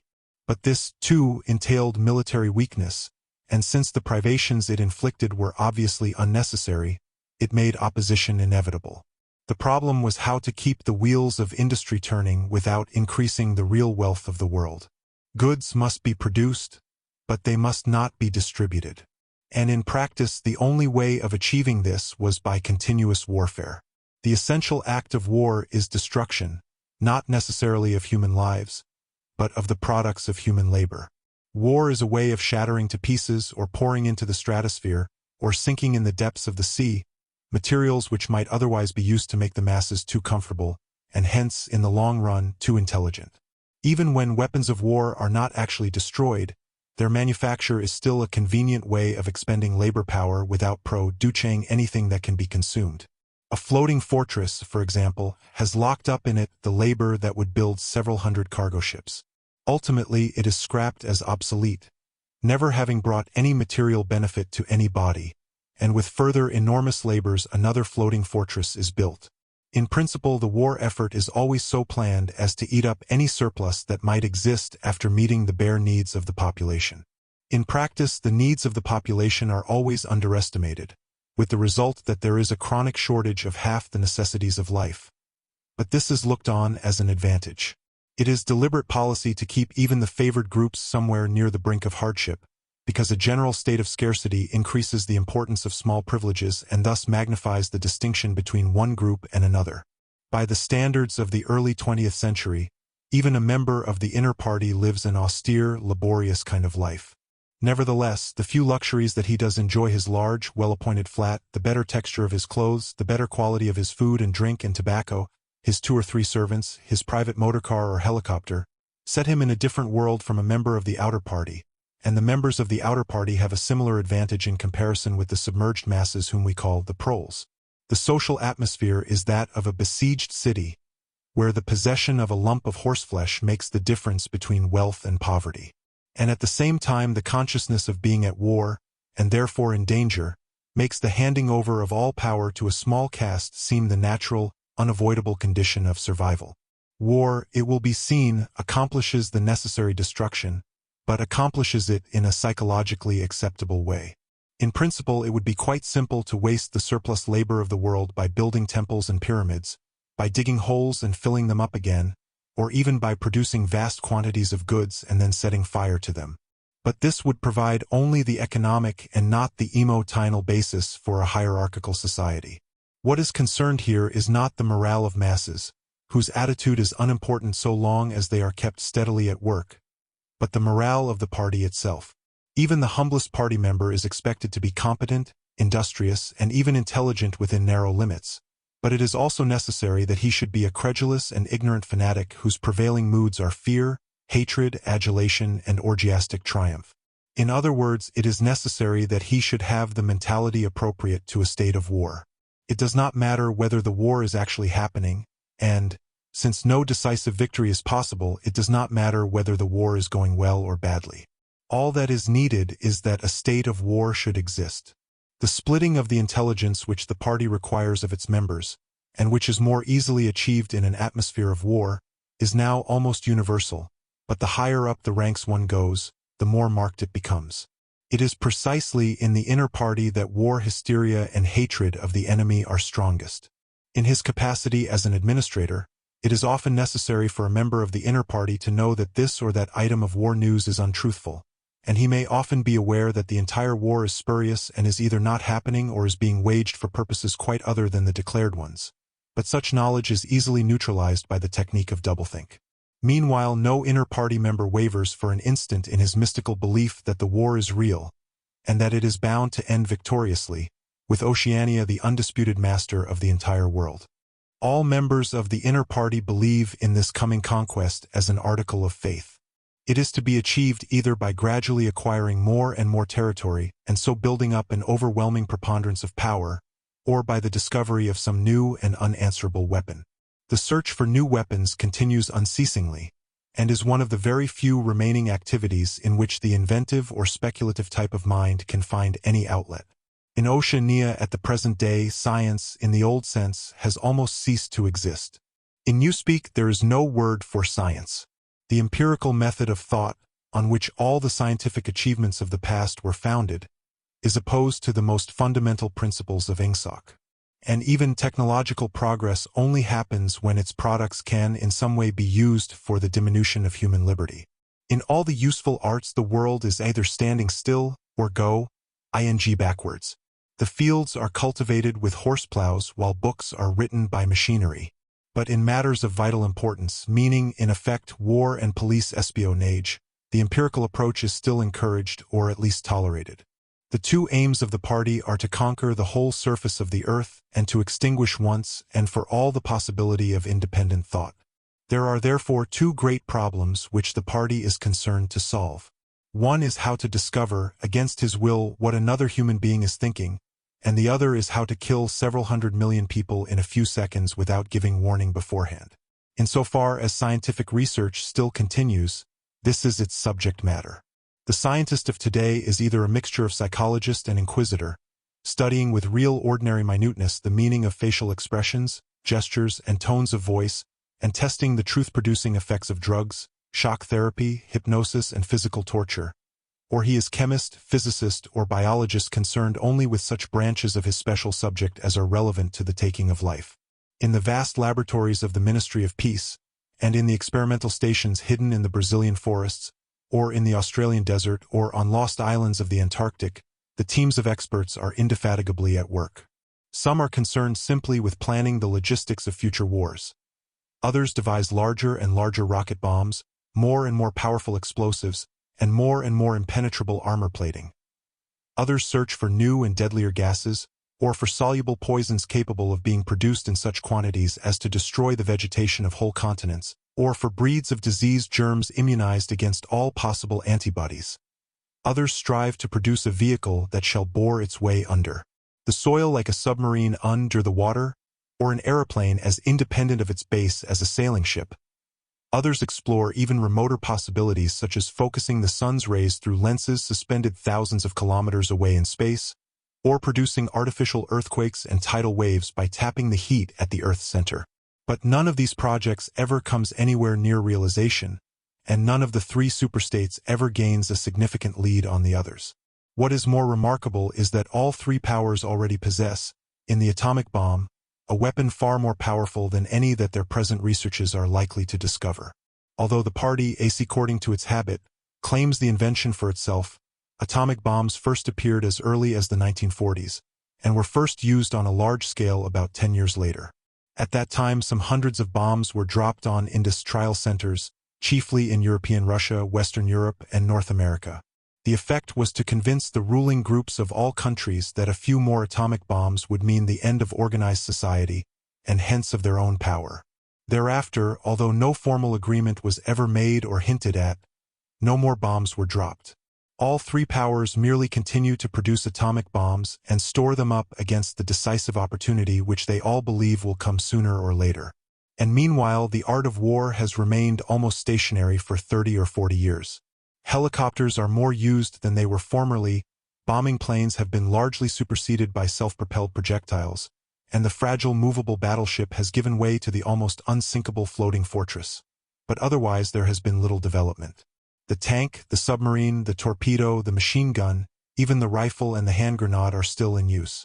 And in spite of the endless slaughters reported in the press and on the telescreens, the desperate battles of earlier wars, in which hundreds of thousands or even millions of men were often killed in a few weeks, have never been repeated. None of the three superstates ever attempts any maneuver which involves the risk of serious defeat. When any large operation is undertaken, it is usually a surprise attack against an ally. The strategy that all three powers are following, or pretend to themselves that they are following, is the same.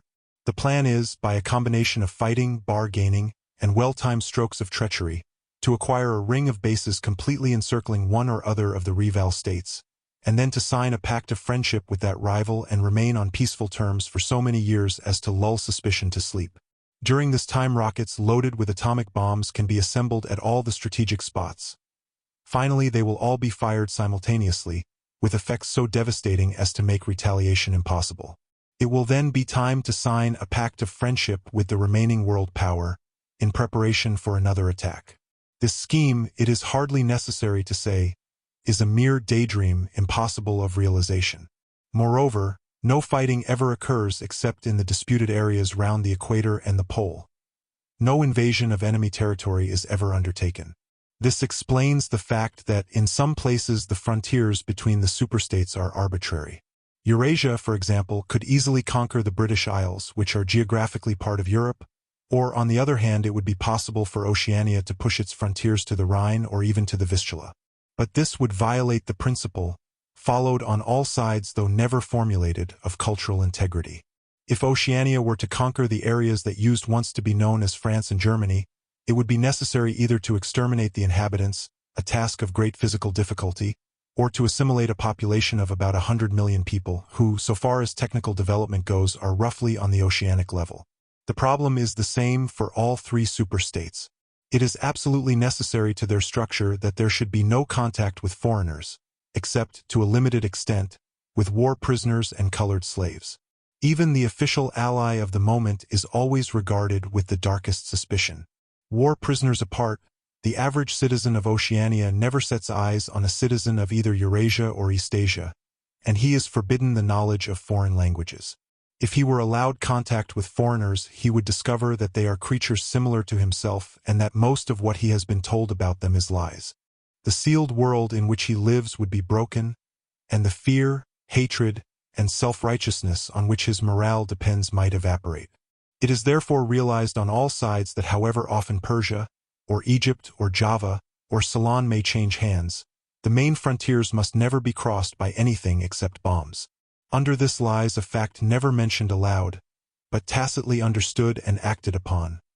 Namely, that the conditions of life in all three superstates are very much the same. In Oceania the prevailing philosophy is called Ingsoc, in Eurasia it is called Neo-Bolshevism, and in East Asia it is called by a Chinese name usually translated as death worship, but perhaps better rendered as obliteration of the self. The citizen of Oceania is not allowed to know anything of the tenets of the other two philosophies, but he is taught to execrate them as barbarous outrages upon morality and common sense. Actually, the three philosophies are barely distinguishable, and the social systems which they support are not distinguishable at all. Everywhere there is the same pyramidal structure, the same worship of semi-divine leader, the same economy existing by and for continuous warfare. It follows that the three superstates not only cannot conquer one another, but would gain no advantage by doing so. On the contrary, so long as they remain in conflict they prop one another up, like three sheaves of corn. And, as usual, the ruling groups of all three powers are simultaneously aware and unaware of what they are doing. Their lives are dedicated to world conquest, but they also know that it is necessary that the war should continue everlastingly and without victory. Meanwhile, the fact that there is no danger of conquest makes possible the denial of reality, which is the special feature of Ingsoc and its rival systems of thought. Here it is necessary to repeat what has been said earlier, that by becoming continuous war has fundamentally changed its character. In past ages, a war, almost by definition, was something that sooner or later came to an end, usually in unmistakable victory or defeat. In the past, also, war was one of the main instruments by which human societies were kept in touch with physical reality. All rulers in all ages have tried to impose a false view of the world upon their followers, but they could not afford to encourage any illusion that tended to impair military efficiency. So long as defeat meant the loss of independence, or some other result generally held to be undesirable, the precautions against defeat had to be serious. Physical facts could not be ignored. In philosophy or religion or ethics or politics, 2 and 2 might make 5, but when one was designing a gun or an airplane they had to make 4. Inefficient nations were always conquered sooner or later, and the struggle for efficiency was inimical to illusions. Moreover, to be efficient it was necessary to be able to learn from the past, which meant having a fairly accurate idea of what had happened in the past. Newspapers and history books were, of course, always colored and biased, but falsification of the kind that is practiced today would have been impossible. War was a sure safeguard of sanity, and so far as the ruling classes were concerned it was probably the most important of all safeguards. While wars could be won or lost, no ruling class could be completely irresponsible. But when war becomes literally continuous, it also ceases to be dangerous. When war is continuous, there is no such thing as military necessity. Technical progress can cease and the most palpable facts can be denied or disregarded. As we have seen, researches that could be called scientific are still carried out for the purposes of war, but they are essentially a kind of daydreaming, and their failure to show results is not important. Efficiency, even military efficiency, is no longer needed. Nothing is efficient in Oceania except the thought police. Since each of the three superstates is unconquerable, each is in effect a separate universe within which almost any perversion of thought can be safely practiced. Reality only exerts its pressure through the needs of everyday life, the need to eat and drink, to get shelter and clothing, to avoid swallowing poison or stepping out of top-story windows, and the like. Between life and death, and between physical pleasure and physical pain, there is still a distinction, but that is all. Cut off from contact with the outer world, and with the past, the citizen of Oceania is like a man in interstellar space, who has no way of knowing which direction is up and which is down. The rulers of such a state are absolute, as the pharaohs or the Caesars could not be. They are obliged to prevent their followers from starving to death in numbers large enough to be inconvenient, and they are obliged to remain at the same low level of military technique as their rivals. But once that minimum is achieved, they can twist reality into whatever shape they choose. The war, therefore, if we judge it by the standards of previous wars, is merely an imposture. It is like the battles between certain ruminant animals whose horns are set at such an angle that they are incapable of hurting one another. But though it is unreal, it is not meaningless. It eats up the surplus of consumable goods, and it helps to preserve the special mental atmosphere that a hierarchical society needs. War, it will be seen, is now a purely internal affair. In the past, the ruling groups of all countries, although they might recognize their common interest and therefore limit the destructiveness of war, did fight against one another, and the victor always plundered the vanquished. In our own day, they are not fighting against one another at all. The war is waged by each ruling group against its own subjects, and the object of the war is not to make or prevent conquests of territory, but to keep the structure of society intact. The very word war, therefore, has become misleading. It would probably be accurate to say that by becoming continuous, war has ceased to exist. The peculiar pressure that it exerted on human beings between the Neolithic Age and the early 20th century has disappeared and been replaced by something quite different. The effect would be much the same if the three superstates, instead of fighting one another, should agree to live in perpetual peace, each inviolate within its own boundaries. For in that case each would still be a self-contained universe, freed forever from the sobering influence of external danger. A peace that was truly permanent would be the same as a permanent war. This, although the vast majority of party members understand it only in a shallower sense, is the inner meaning of the party slogan, "War is peace." Winston stopped reading for a moment. Somewhere in remote distance a rocket bomb thundered. The blissful feeling of being alone with the forbidden book, in a room with no telescreen, had not worn off. Solitude and safety were physical sensations, mixed up somehow with the tiredness of his body, the softness of the chair, the touch of the faint breeze from the window that played upon his cheek. The book fascinated him, or more exactly, it reassured him. In a sense, it told him nothing that was new, but that was part of the attraction. It said what he would have said if it had been possible for him to set his scattered thoughts in order. It was the product of a mind similar to his own, but enormously more powerful, more systematic, less fear-ridden. The best books, he perceived, are those that tell you what you know already. He had just turned back to chapter 1 when he heard Julia's footstep on the stair and started out of his chair to meet her. She dumped her brown tool bag on the floor and flung herself into his arms. It was more than a week since they had seen one another. "I've got the book," he said as they disentangled themselves. "Oh, you've got it? Good," she said without much interest, and almost immediately knelt down beside the oil stove to make the coffee. They did not return to the subject until they had been in bed for half an hour. The evening was just cool enough to make it worth while to pull up the counterpane. From below came the familiar sound of singing and the scrape of boots on the flagstones. The brawny, red-armed woman whom Winston had seen there on his first visit was almost a fixture in the yard. There seemed to be no hour of daylight when she was not marching to and fro between the washtub and the line, alternately gagging herself with clothes pegs and breaking forth into lusty song. Julia had settled down on her side and seemed to be already on the point of falling asleep. He reached out for the book, which was lying on the floor, and sat up against the bedhead. "We must read it," he said. "You too. All members of the Brotherhood have to read it." "You read it," she said with her eyes shut. "Read it aloud. That's the best way. Then you can explain it to me as you go." The clock's hands said 6, meaning 18. They had 3 or 4 hours ahead of them. He propped the book against his knees and began reading. Chapter 1: Ignorance is Strength. Throughout recorded time, and probably since the end of the Neolithic Age, there have been 3 kinds of people in the world: the high, the middle, and the low. They have been subdivided in many ways. They have borne countless different names, and their relative numbers, as well as their attitude towards one another, have varied from age to age. But the essential structure of society has never altered. Even after enormous upheavals and seemingly irrevocable changes, the same pattern has always reasserted itself, just as a gyroscope will always return to equilibrium, however far it is pushed one way or the other. "Julia, are you awake?" said Winston. "Yes, my love, I'm listening. Go on. It's marvelous."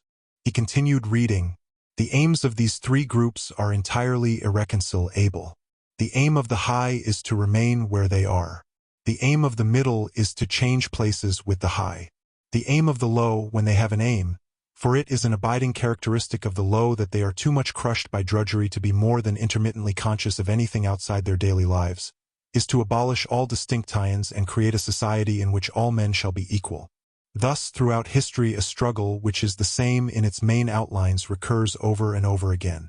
For long periods the high seem to be securely in power, but sooner or later there always comes a moment when they lose either their belief in themselves or their capacity to govern efficiently, or both. They are then overthrown by the middle, who enlist the low on their side by pretending to them that they are fighting for liberty and justice.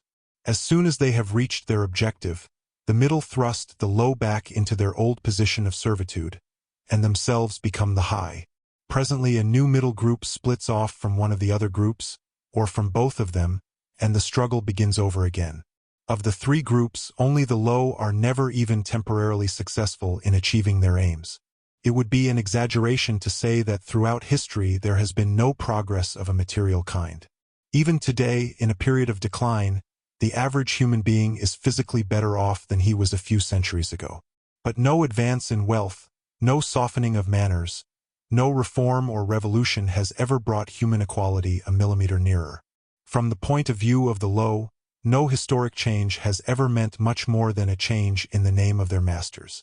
By the late 19th century, the recurrence of this pat turn had become obvious to many observers. There then rose schools of thinkers who interpreted history as a cyclical process and claimed to show that inequality was the unalterable law of human life. This doctrine, of course, had always had its adherents, but in the manner in which it was now put forward there was a significant change. In the past, the need for a hierarchical form of society had been the doctrine specifically of the high. It had been preached by kings and aristocrats and by the priests, lawyers, and the like who were parasitical upon them, and it had generally been softened by promises of compensation in an imaginary world beyond the grave. The middle, so long as it was struggling for power, had always made use of such terms as freedom, justice, and fraternity. Now, however, the concept of man brotherhood began to be assailed by people who were not yet in positions of command, but merely hoped to be so before long. In the past, the middle had made revolutions under the banner of equality, and then had established a fresh tyranny as soon as the old one was overthrown. The new middle groups in effect proclaimed their tyranny beforehand. Socialism, a theory which appeared in the early 19th century and was the last link in a chain of thought stretching back to the slave rebellions of antiquity, was still deeply infected by the utopianism of past ages. But in each variant of socialism that appeared from about 1900 onwards, the aim of establishing liberty and equality was more and more openly abandoned. The new movements which appeared in the middle years of the century, Ingsoc in Oceania, Neo-Bolshevism in Eurasia, death worship, as it is commonly called, in East Asia, had the conscious aim of perpetuating freedom and inequality. These new movements, of course, grew out of the old ones and tended to keep their names and pay lip service to their ideology. But the purpose of all of them was to arrest progress and freeze history at a chosen moment. The familiar pendulum swing was to happen once more, and then stop. As usual, the high were to be turned out by the middle, who would then become the high. But this time, by conscious strategy, the high would be able to maintain their position permanently. The new doctrines arose partly because of the accumulation of historical knowledge and the growth of the historical sense, which had hardly existed before the 19th century. The cyclical movement of history was now intelligible, or appeared to be so, and if it was intelligible, then it was alterable. But the principal underlying cause was that, as early as the beginning of the 20th century, human equality had become technically possible.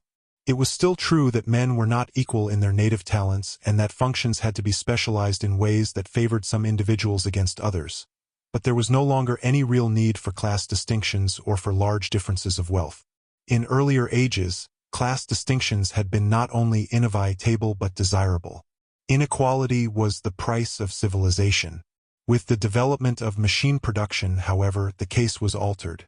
Even if it was still necessary for human beings to do different kinds of work, it was no longer necessary for them to live at different social or economic levels. Therefore, from the point of view of the new groups who were on the point of seizing power, human equality was no longer an ideal to be striven after, but a danger to be averted. In more primitive ages, when a just and peaceful society was in fact not possible, it had been fairly easy to believe it. The idea of an earthly paradise in which men should live together in a state of brotherhood, without laws and without brute labor, had haunted the human imagination for thousands of years. And this vision had had a certain hold even on the groups who actually profited by each historical change. The heirs of the French, English, and American revolutions had partly believed in their own phrases about the rights of man, freedom of speech, equality before the law, and the like, and have even allowed their conduct to be influenced by them to some extent. But by the fourth decade of the 20th century, all the main currents of political thought were authoritarian. The earthly paradise had been discredited at exactly the moment when it became realizable. Every new political theory, by whatever name it called itself, led back to hierarchy and regimentation. And in the general hardening of outlook that set in round about 1930, practices which had been long abandoned, in some cases for hundreds of years, imprisonment without trial, the use of war prisoners as slaves, public executions, torture to extract confessions, the use of hostages, and the deportation of whole populations, not only became common again, but were tolerated and even defended by people who considered themselves enlightened and progressive. It was only after a decade of national wars, civil wars, revolutions, and counter-revolutions in all parts of the world that Ingsoc and its rivals emerged as fully worked-out political theories. But they had been foreshadowed by the various systems, generally called totalitarian, which had appeared earlier in the century, and the main outlines of the world which would emerge from the prevailing chaos had long been obvious. What kind of people would control this world had been equally obvious. The new aristocracy was made up for the most part of bureaucrats, scientists, technicians, trade union organizers, publicity experts, sociologists, teachers, journalists, and professional politicians. These people, whose origins lay in the salaried middle class and the upper grades of the working class, had been shaped and brought together by the barren world of monopoly, industry, and centralized government. As compared with their opposite numbers in past ages, they were less avaricious, less tempted by luxury, hungrier for pure power, and, above all, more conscious of what they were doing and more intent on crushing opposition. This last difference was cardinal. By comparison with that existing today, all the tyrannies of the past were half-hearted and inefficient. The ruling groups were always infected to some extent by liberal ideas, and were content to leave loose ends everywhere, to regard only the overt act and to be uninterested in what their subjects were thinking. Even the Catholic Church of the Middle Ages was tolerant by modern standards. Part of the reason for this was that in the past no government had the power to keep its citizens under constant surveillance. The invention of print, however, made it easier to manipulate public opinion, and the film and the radio carried the process further. With the development of television, and the technical advance which made it possible to receive and transmit simultaneously on the same instrument, private life came to an end. Every citizen, or at least every citizen important enough to be worth watching, could be kept for 24 hours a day under the eyes of the police and in the sound of official propaganda, with all other channels of communication closed. The possibility of enforcing not only complete obedience to the will of the state, but complete uniformity of opinion on all subjects, now existed for the first time. After the revolutionary period of the 50s and 60s, society regrouped itself, as always, into high, middle, and low. But the new high group, unlike all its forerunners, did not act upon instinct but knew what was needed to safeguard its position. It had long been realized that the only secure basis for oligarchy is collectivism. Wealth and privilege are most easily defended when they are possessed jointly. The so-called abolition of private property, which took place in the middle years of the century, meant, in effect, the consent ration of property in far fewer hands than before, but with this difference that the new owners were a group instead of a mass of individuals. Individually, no member of the party owns anything, except petty personal belongings. Collectively, the party owns everything in Oceania, because it controls everything and disposes of the products as it thinks fit. In the years following the revolution, it was able to step into this commanding position almost unopposed, because the whole process was represented as an act of collectivization. It had always been assumed that if the capitalist class were expropriated, socialism must follow, and unquestionably the capitalists had been expropriated. Factories, mines, land, houses, transport, everything had been taken away from them, and since these things were no longer private property, it followed that they must be public property.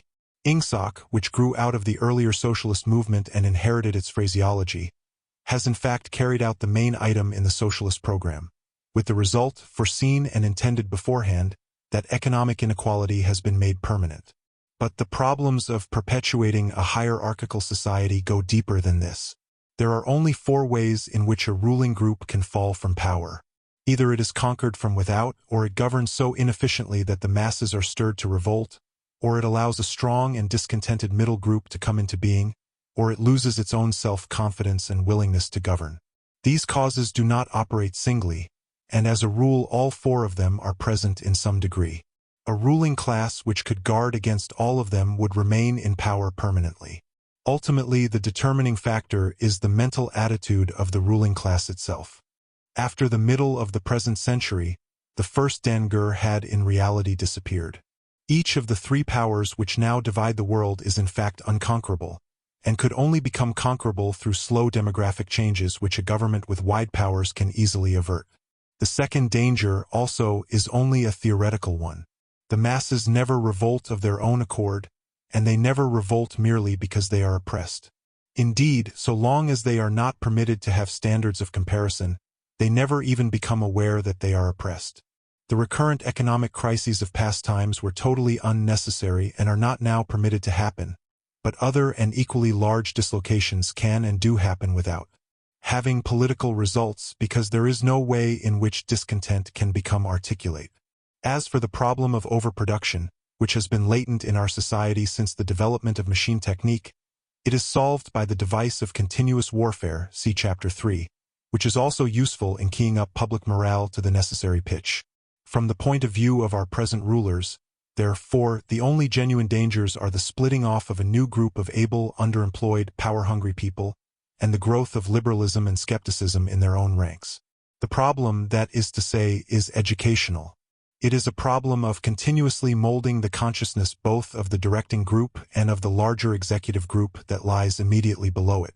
The consciousness of the masses needs only to be influenced in a negative way. Given this background, one could infer, if one did not know it already, the general structure of oceanic society.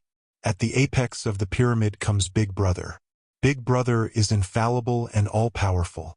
Every success, every achievement, every victory, every scientific discovery, all knowledge, all wisdom, all happiness, all virtue, are held to issue directly from his leadership and inspiration.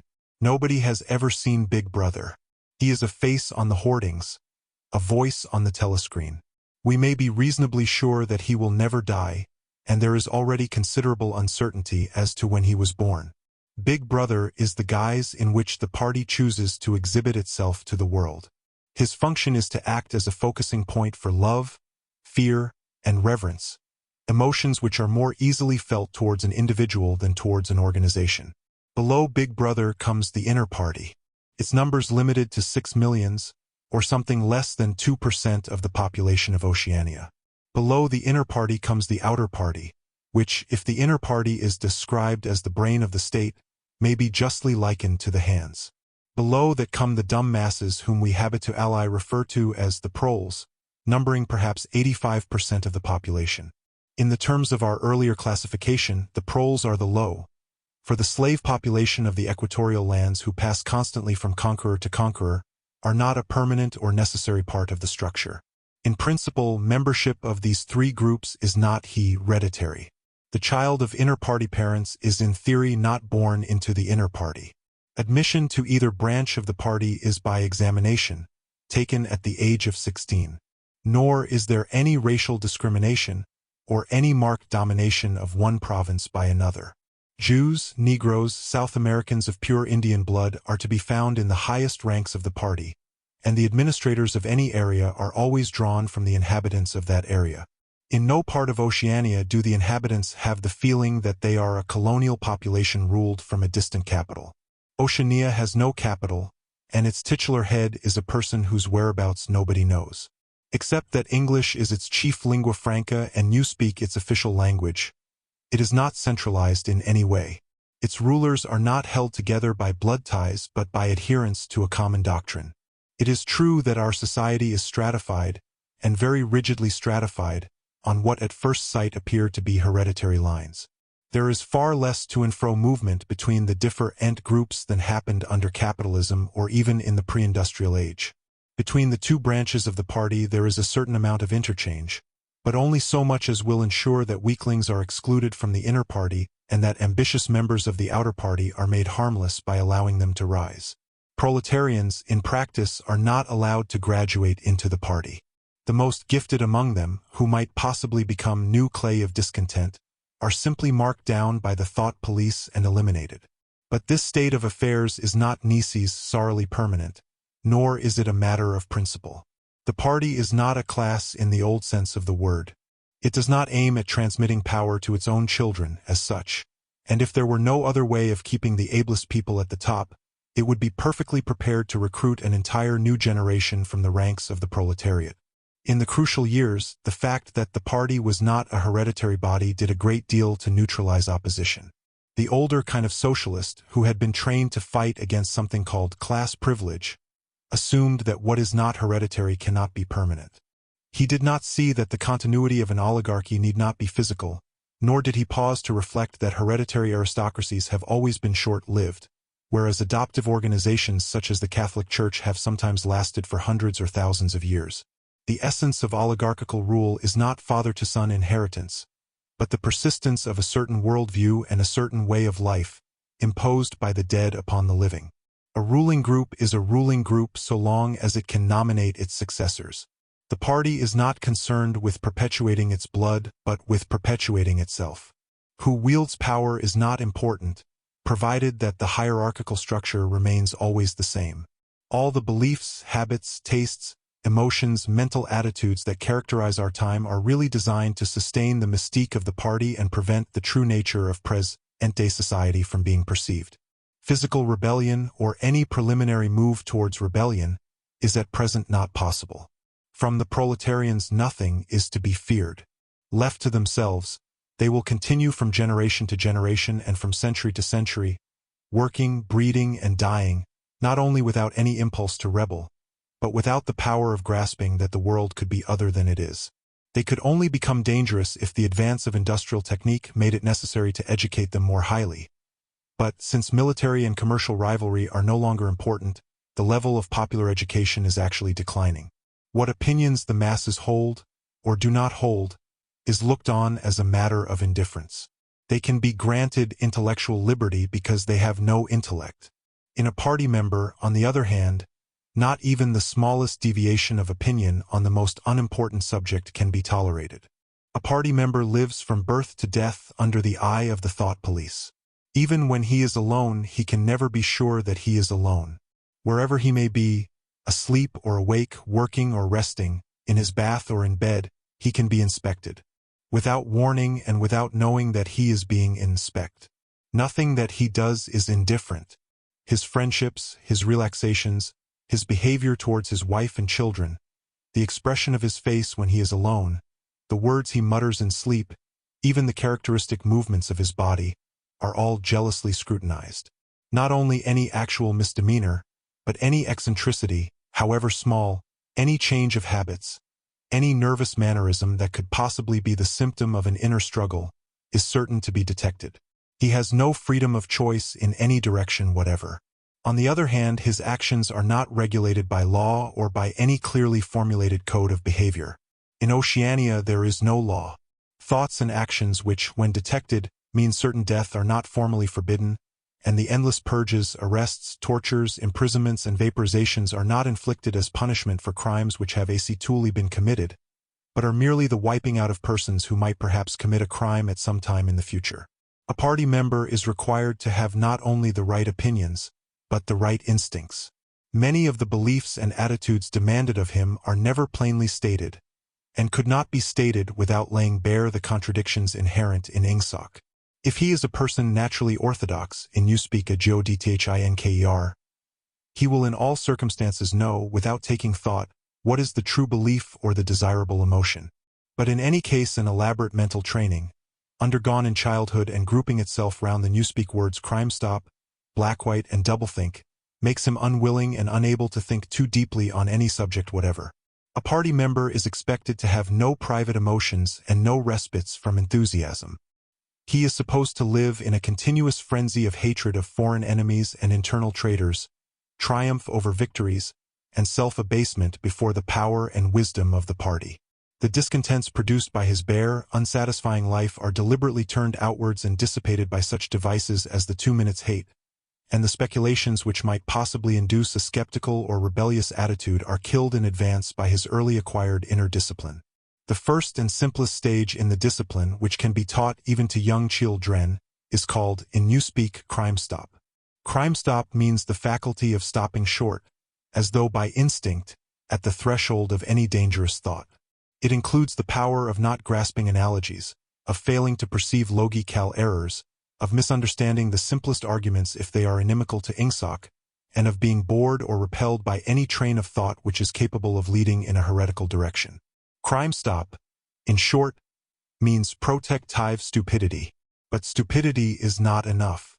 On the contrary, orthodoxy in the full sense demands a control over one's own mental processes as complete as that of a contortionist over his body. Oceanic society rests ultimately on the belief that Big Brother is omnipotent and that the party is infallible. But since in reality Big Brother is not omnipotent and the party is not infallible, there is need for an unwearying, moment-to-moment flexibility in the treatment of facts. The key word here is blackwhite. Like so many newspeak words, this word has two mutually contradictory meanings. Applied to an opponent, it means the habit of impudently claiming that black is white, in contradiction of the plain facts. Applied to a party member, it means a loyal willingness to say that black is white when party discipline demands this. But it means also the ability to believe that black is white, and more, to know that black is white, and to forget that one has ever believed the contrary. This demands a continuous alteration of the past, made possible by the system of thought which really embraces all the rest, and which is known in newspeak as doublethink. The alteration of the past is necessary for two reasons, one of which is subsidiary and, so to speak, precautionary. The subsidiary reason is that the party member, like the proletarian, tolerates present-day conditions partly because he has no standards of comparison. He must be cut off from the past, just as he must be cut off from foreign countries, because it is necessary for him to believe that he is better off than his ancestors and that the average level of material comfort is constantly rising. But by far the more important reason for the readjustment of the past is the need to safeguard the infallibility of the party. It is not merely that speeches, statistics, and records of every kind must be constantly brought up to date in order to show that the predictions of the party were in all cases right. It is also that no change in doctrine or in political alignment can ever be admitted. For to change one's mind or even one's policy is a confession of weakness. If, for example, Eurasia or Eastasia, whichever it may be, is the enemy today, then that country must always have been the enemy. And if the facts say otherwise, then the facts must be altered. Thus his story is continuously rewritten. This day-to-day falsification of the past, carried out by the Ministry of Truth, is as necessary to the stability of the regime as the work of repression and espionage carried out by the Ministry of Love. The mutability of the past is the central tenet of ingsoc. Past events, it is argued, have no objective existence, but survive only in written records and in human memories. The past is whatever the records and the memories agree upon. And since the party is in full control of all records and in equally full control of the minds of its members, it follows that the past is whatever the party chooses to make it. It also follows that though the past is alterable, it never has been altered in any specific instance. For when it has been recreated in whatever shape is needed at the moment, then this new version is the past, and no different past can ever have existed. This holds good even when, as often happens, the same event has to be altered out of recognition several times in the course of a year. At all times the party is in possession of absolute truth, and clearly the absolute can never have been different from what it is now. It will be seen that the control of the past depends above all on the training of memory. To make sure that all written records agree with the orthodoxy of the moment is merely a mechanical act. But it is also necessary to remember that events happened in the desired manner. And if it is necessary to rearrange one's memories or to tamper with written records, then it is necessary to forget that one has done so. The trick of doing this can be learned like any other mental technique. It is learned by the majority of party members, and certainly by all who are intelligent as well as orthodox. In old speak it is called, quite frankly, reality control. In Newspeak it is called doublethink, though doublethink comprises much else as well. Doublethink means the power of holding two contradictory beliefs in one's mind simultaneously, and accepting both of them. The party intellectual knows in which direction his memories must be altered. He therefore knows that he is playing tricks with reality, but by the exercise of doublethink he also satisfies himself that reality is not violated. The process has to be conscious or it would not be carried out with sufficient precision, but it also has to be unconscious, or it would bring with it a feeling of falsity and hence of guilt. Doublethink lies at the very heart of ingsoc, since the essential act of the party is to use conscious deception while retaining the firmness of purpose that goes with complete honesty. To tell deliberate lies while genuinely believing in them, to forget any fact that has become inconvenient, and then, when it becomes necessary again, to draw it back from oblivion for just so long as it is needed, to deny the existence of objective reality and all the while to take account of the reality which one denies. All this is indispensably necessary. Even in using the word doublethink, it is necessary to exercise doublethink. For by using the word one admits that one is tampering with reality. By a fresh act of doublethink one erases this knowledge, and so on indefinitely with the lie always one. Leap ahead of the truth. Ultimately it is by means of doublethink that the party has been able, and may, for all we know, continue to be able for thousands of years, to arrest the course of history.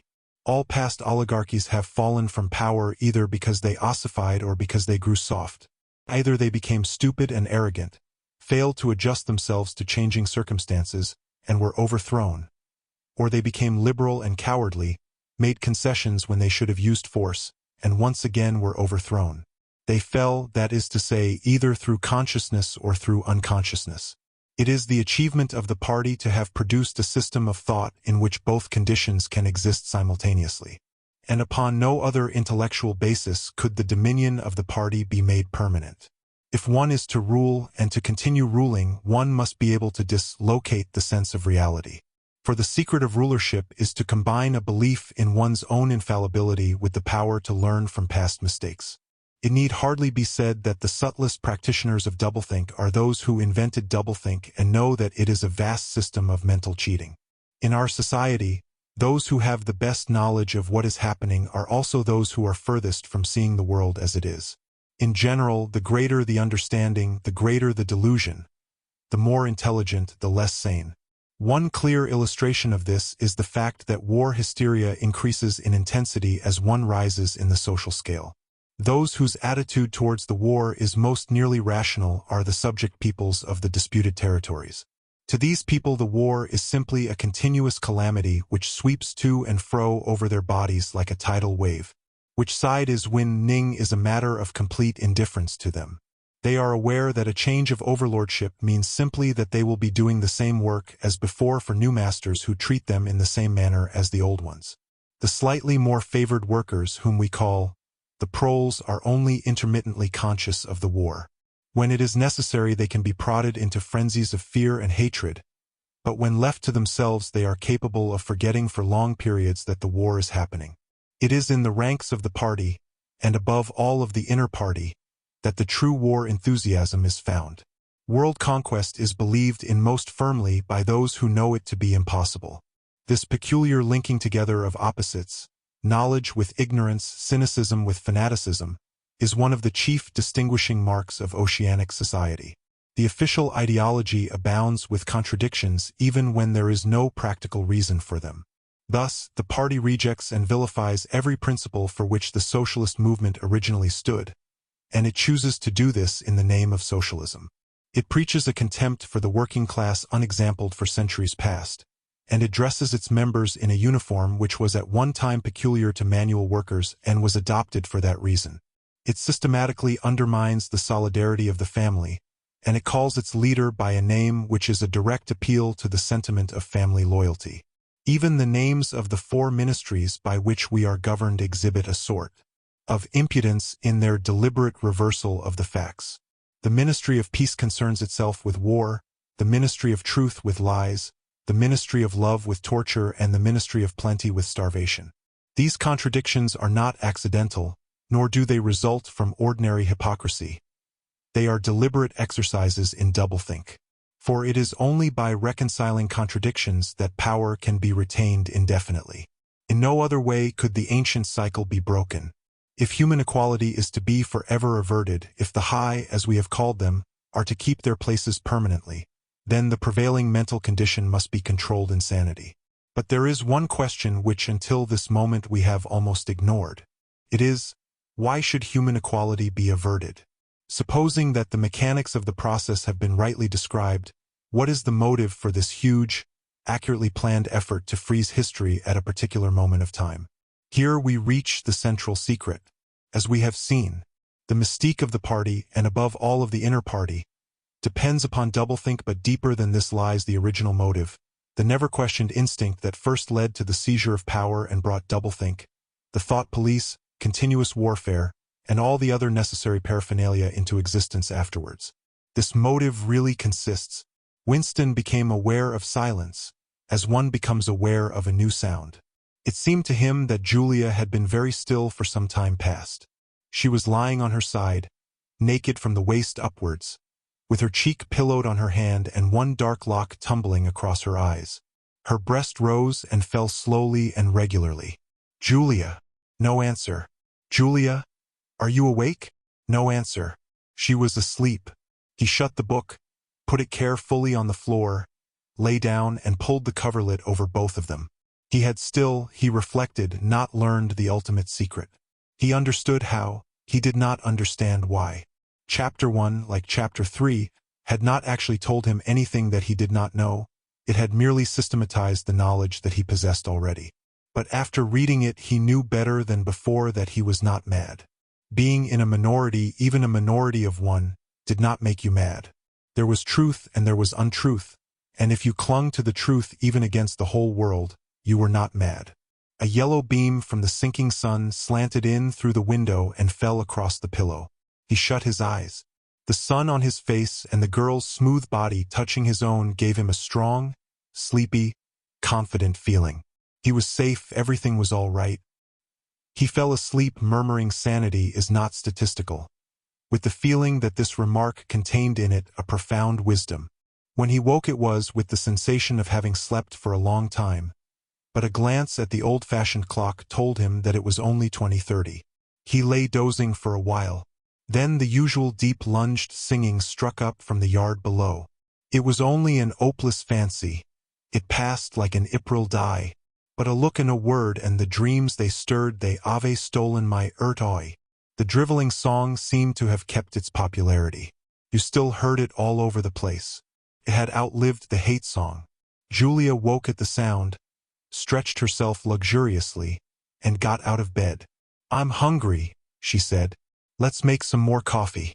"Damn, the stove's gone out and the water's cold." She picked the stove up and shook it. "There's no oil in it. We can get some from Old Charrington, I expect. The funny thing is I made sure it was full. I'm going to put my clothes on," she added. "It seems to have got colder." Winston also got up and dressed himself. The indefatigable voice sang on. "They sigh that time eals all things. They sigh you can always forget. But the smiles and the tears acres, the years they twist my strings yet." As he fastened the belt of his overalls, he strolled across to the window. The sun must have gone down behind the houses. It was not shining into the yard any longer. The flagstones were wet as though they had just been washed, and he had the feeling that the sky had been washed too. So fresh and pale was the blue between the chimney pots. Tirelessly the woman marched to and fro, corking and uncorking herself, singing and falling silent, and pegging out more diapers, and yet more. He wondered whether she took in washing for a living or was merely the slave of 20 or 30 grandchildren. Julia had come across to his side. Together they gazed down with a sort of fascination at the sturdy figure below. As he looked at the woman in her characteristic attitude, her thick arms reaching up for the line, her powerful mare-like buttocks protruded, it struck him for the first time that she was beautiful. It had never before occurred to him that the body of a woman of 50, blown up to monstrous dimensions by childbearing, then hardened, roughened by work till it was coarse in the grain like an overripe turnip, could be beautiful. But it was so, and after all, he thought, why not? The solid, contourless body, like a block of granite, and the rasping red skin bore the same relation to the body of a girl as the rosehip to the rose. Why should the fruit be held inferior to the flower? She's beautiful, he murmured. She's a meter across the hips easily, said Julia. That is her style of beauty, said Winston. He held Julia's supple waist easily encircled by his arm. From the hip to the knee her flank was against his. Out of their bodies no child would ever come. That was the one thing they could never do. Only by word of mouth, from mind to mind, could they pass on the secret. The woman down there had no mind. She had only strong arms, a warm heart, and a fertile belly. He wondered how many children she had given birth to. It might easily be 15. She had had her momentary flowering, a year, perhaps, of wild rose beauty, and then she had suddenly swollen like a fertilized fruit and grown hard and red and coarse. And then her life had been laundering, scrubbing, darning, cooking, sweeping, polishing, mending, scrubbing, laundering, first for children, then for grandchildren, over 30 unbroken years. At the end of it she was still singing. The mystical reverence that he felt for her was somehow mixed up with the aspect of the pale, cloudless sky, stretching away behind the chimney pots into interminable distance. It was curious to think that the sky was the same for everybody, in Eurasia or Eastasia as well as here. And the people under the sky were also very much the same. Everywhere, all over the world, hundreds of thousands of millions of people just like this, people ignorant of one another's existence, held apart by walls of hatred and lies, and yet almost exactly the same. People who had never learned to think but who were storing up in their hearts and bellies and muscles the power that would one day overturn the world. If there was hope, it lay in the proles. Without having read to the end of the book, he knew that that must be Goldstein's final message. The future belonged to the proles. And could he be sure that when their time came the world they constructed would not be just as alien to him, Winston Smith, as the world of the party? Yes, because at the least it would be a world of sanity. Where there is equality there can be sanity. Sooner or later it would happen, strength would change into consciousness. The proles were immortal, you could not doubt it when you looked at that valiant figure in the yard. In the end their awakening would come. And until that happened, though it might be 1,000 years, they would stay alive against all the odds, like birds, passing on from body to body the vitality which the party did not share and could not kill. "Do you remember," he said, "the thrush that sang to us, that first day, at the edge of the wood?" "He wasn't singing to us," said Julia. "He was singing to please himself. Not even that. He was just singing. The birds sang, the proles sang. The party did not sing. All round the world, in London and New York, in Africa and Brazil, and in the mysterious, forbidden lands beyond the frontiers, in the streets of Paris and Berlin, in the villages of the endless Russian plain, in the bazaars of China and Japan. Everywhere stood the same solid, unconquerable figure, made monstrous by work and childbearing, toiling from birth to death and still singing. Out of those mighty loins a race of conscious beings must one day come. You were the dead, theirs was the future. But you could share in that future if you kept alive the mind as they kept alive the body, and passed on the secret doctrine that 2 + 2 make 4. "We are the dead," he said. "We are the dead," echoed Julia dutifully. "You are the dead," said an iron voice behind them. They sprang apart.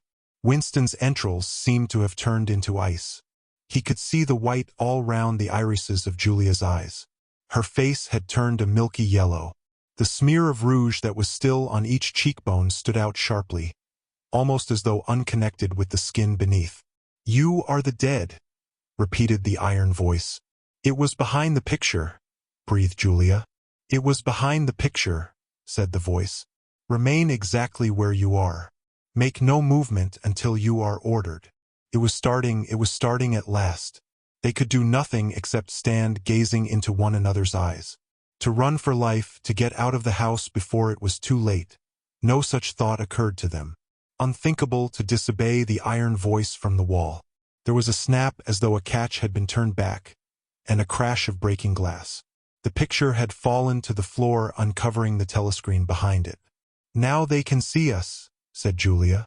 "Now we can see you," said the voice. "Stand out in the middle of the room. Stand back to back. Clasp your hands behind your heads. Do not touch one another." They were not touching, but it seemed to him that he could feel Julia's body shaking. Or perhaps it was merely the shaking of his own. He could just stop his teeth from chattering, but his knees were beyond his control. There was a sound of trampling boots below, inside the house and outside. The yard seemed to be full of men. Something was being dragged across the stones. The woman's singing had stopped abruptly. There was a long, rolling clang, as though the washtub had been flung across the yard, and then a confusion of angry shouts which ended in a yell of pain. "The house is surrounded," said Winston. "The house is surrounded," said the voice. He heard Julia snap her teeth together. "I suppose we may as well say goodbye," she said. "You may as well say goodbye," said the voice. And then another quite different voice, a thin, cultivated voice which Winston had the impression of having heard before, struck in. "And by the way, while we are on the subject, here comes a candle to light you to bed. Here comes a chopper to chop off your head." Something crashed on to the bed behind Winston's back. The head of a ladder had been thrust through the window and had burst in the frame. Someone was climbing through the window. There was a stampede of boots up the stairs. The room was full of solid men in black uniforms, with iron-shod boots on their feet and truncheons in their hands. Winston was not trembling any longer. Even his eyes he barely moved. One thing alone mattered: to keep still and not give them an excuse to hit you. A man with a smooth prizefighter's jowl in which the mouth was only a slit paused opposite him, balancing his truncheon meditatively between thumb and forefinger. Winston met his eyes. The feeling of nakedness, with one's hands behind one's head and one's face and body all exposed, was almost unbearable. The man protruded the tip of a white tongue, licked the place where his lips should have been, and then passed on. There was another crash. Someone had picked up the glass paperweight from the table and smashed it to pieces on the hearthstone. The fragment of coral, a tiny crinkle of pink like a sugar rosebud from a cake, rolled across the mat. How small, thought Winston. How small it always was. There was a gasp and a thump behind him, and he received a violent kick on the ankle which nearly flung him off his balance. One of the men had smashed his fist into Julia's solar plexus, doubling her up like a pocket ruler. She was thrashing about on the floor, fighting for breath. Winston dared not turn his head even by a millimeter, but sometimes her livid, gasping face came within the angle of his vision. Even in his terror it was as though he could feel the pain in his own body, the deadly pain which nevertheless was less urgent than the struggle to get back her breath. He knew what it was like. The terrible, agonizing pain which was there all the while but could not be suffered yet, because before all else it was necessary to be able to breathe. Then two of the men hoisted her up by knees and shoulders, and carried her out of the room like a sack. Winston had a glimpse of her face, upside down, yellow and contorted, with the eyes shut, and still with a smear of rouge on either cheek, and that was the last he saw of her. He stood dead still. No one had hit him yet. Thoughts which came of their own accord but seemed totally uninteresting began to flit through his mind. He wondered whether they had got Mr. Charrington. He wondered what they had done to the woman in the yard. He noticed that he badly wanted to urinate and felt a faint surprise, because he had done so only 2 or 3 hours ago. He noticed that the clock on the mantelpiece said 9, meaning 21, but the light seemed too strong. Would not the light be fading at 21 hours on an August evening? He wondered whether after all he and Julia had mistaken the time, had slept the clock round and thought it was 20:30 when really it was not 8:30 on the following morning. But he did not pursue the thought further. It was not interesting. There was another, lighter step in the passage. Mr. Charrington came into the room. The demeanor of the black-uniformed men suddenly became more subdued. Something had also changed in Mr. Charrington's appearance. His eye fell on the fragments of the glass paperweight. "Pick up those pieces," he said sharply. A man stooped to obey. The Cockney accent had disappeared. Winston suddenly realized whose voice it was that he had heard a few moments ago on the telescreen.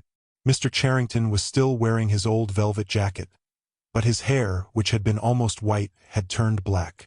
Also, he was not wearing his spectacles. He gave Winston a single sharp glance, as though verifying his identity, and then paid no more attention to him. He was still recognizable, but he was not the same person any longer. His body had straightened and seemed to have grown bigger. His face had undergone only tiny changes that had nevertheless worked a complete transformation. The black eyebrows were less bushy, the wrinkles were gone, the whole lines of the face seemed to have altered. Even the nose seemed shorter. It was the alert, cold face of a man of about 35. It occurred to Winston that for the first time in his life he was looking, with knowledge, at a member of the thought police.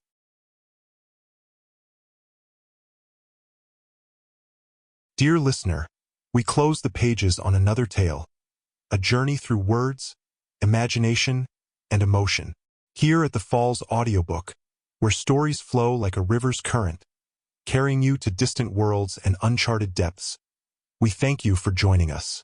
As always, we invite you to linger a little longer. Subscribe to our channel to discover more stories waiting to be heard, each a cascade of voices, ideas, and artistry. And remember, every great story begins with a single word. Perhaps the next one will begin with you. Until our voices meet again, may your days be filled with quiet moments, rich pages, and the soothing sound of a story well told. This is the Falls Audiobook, signing off.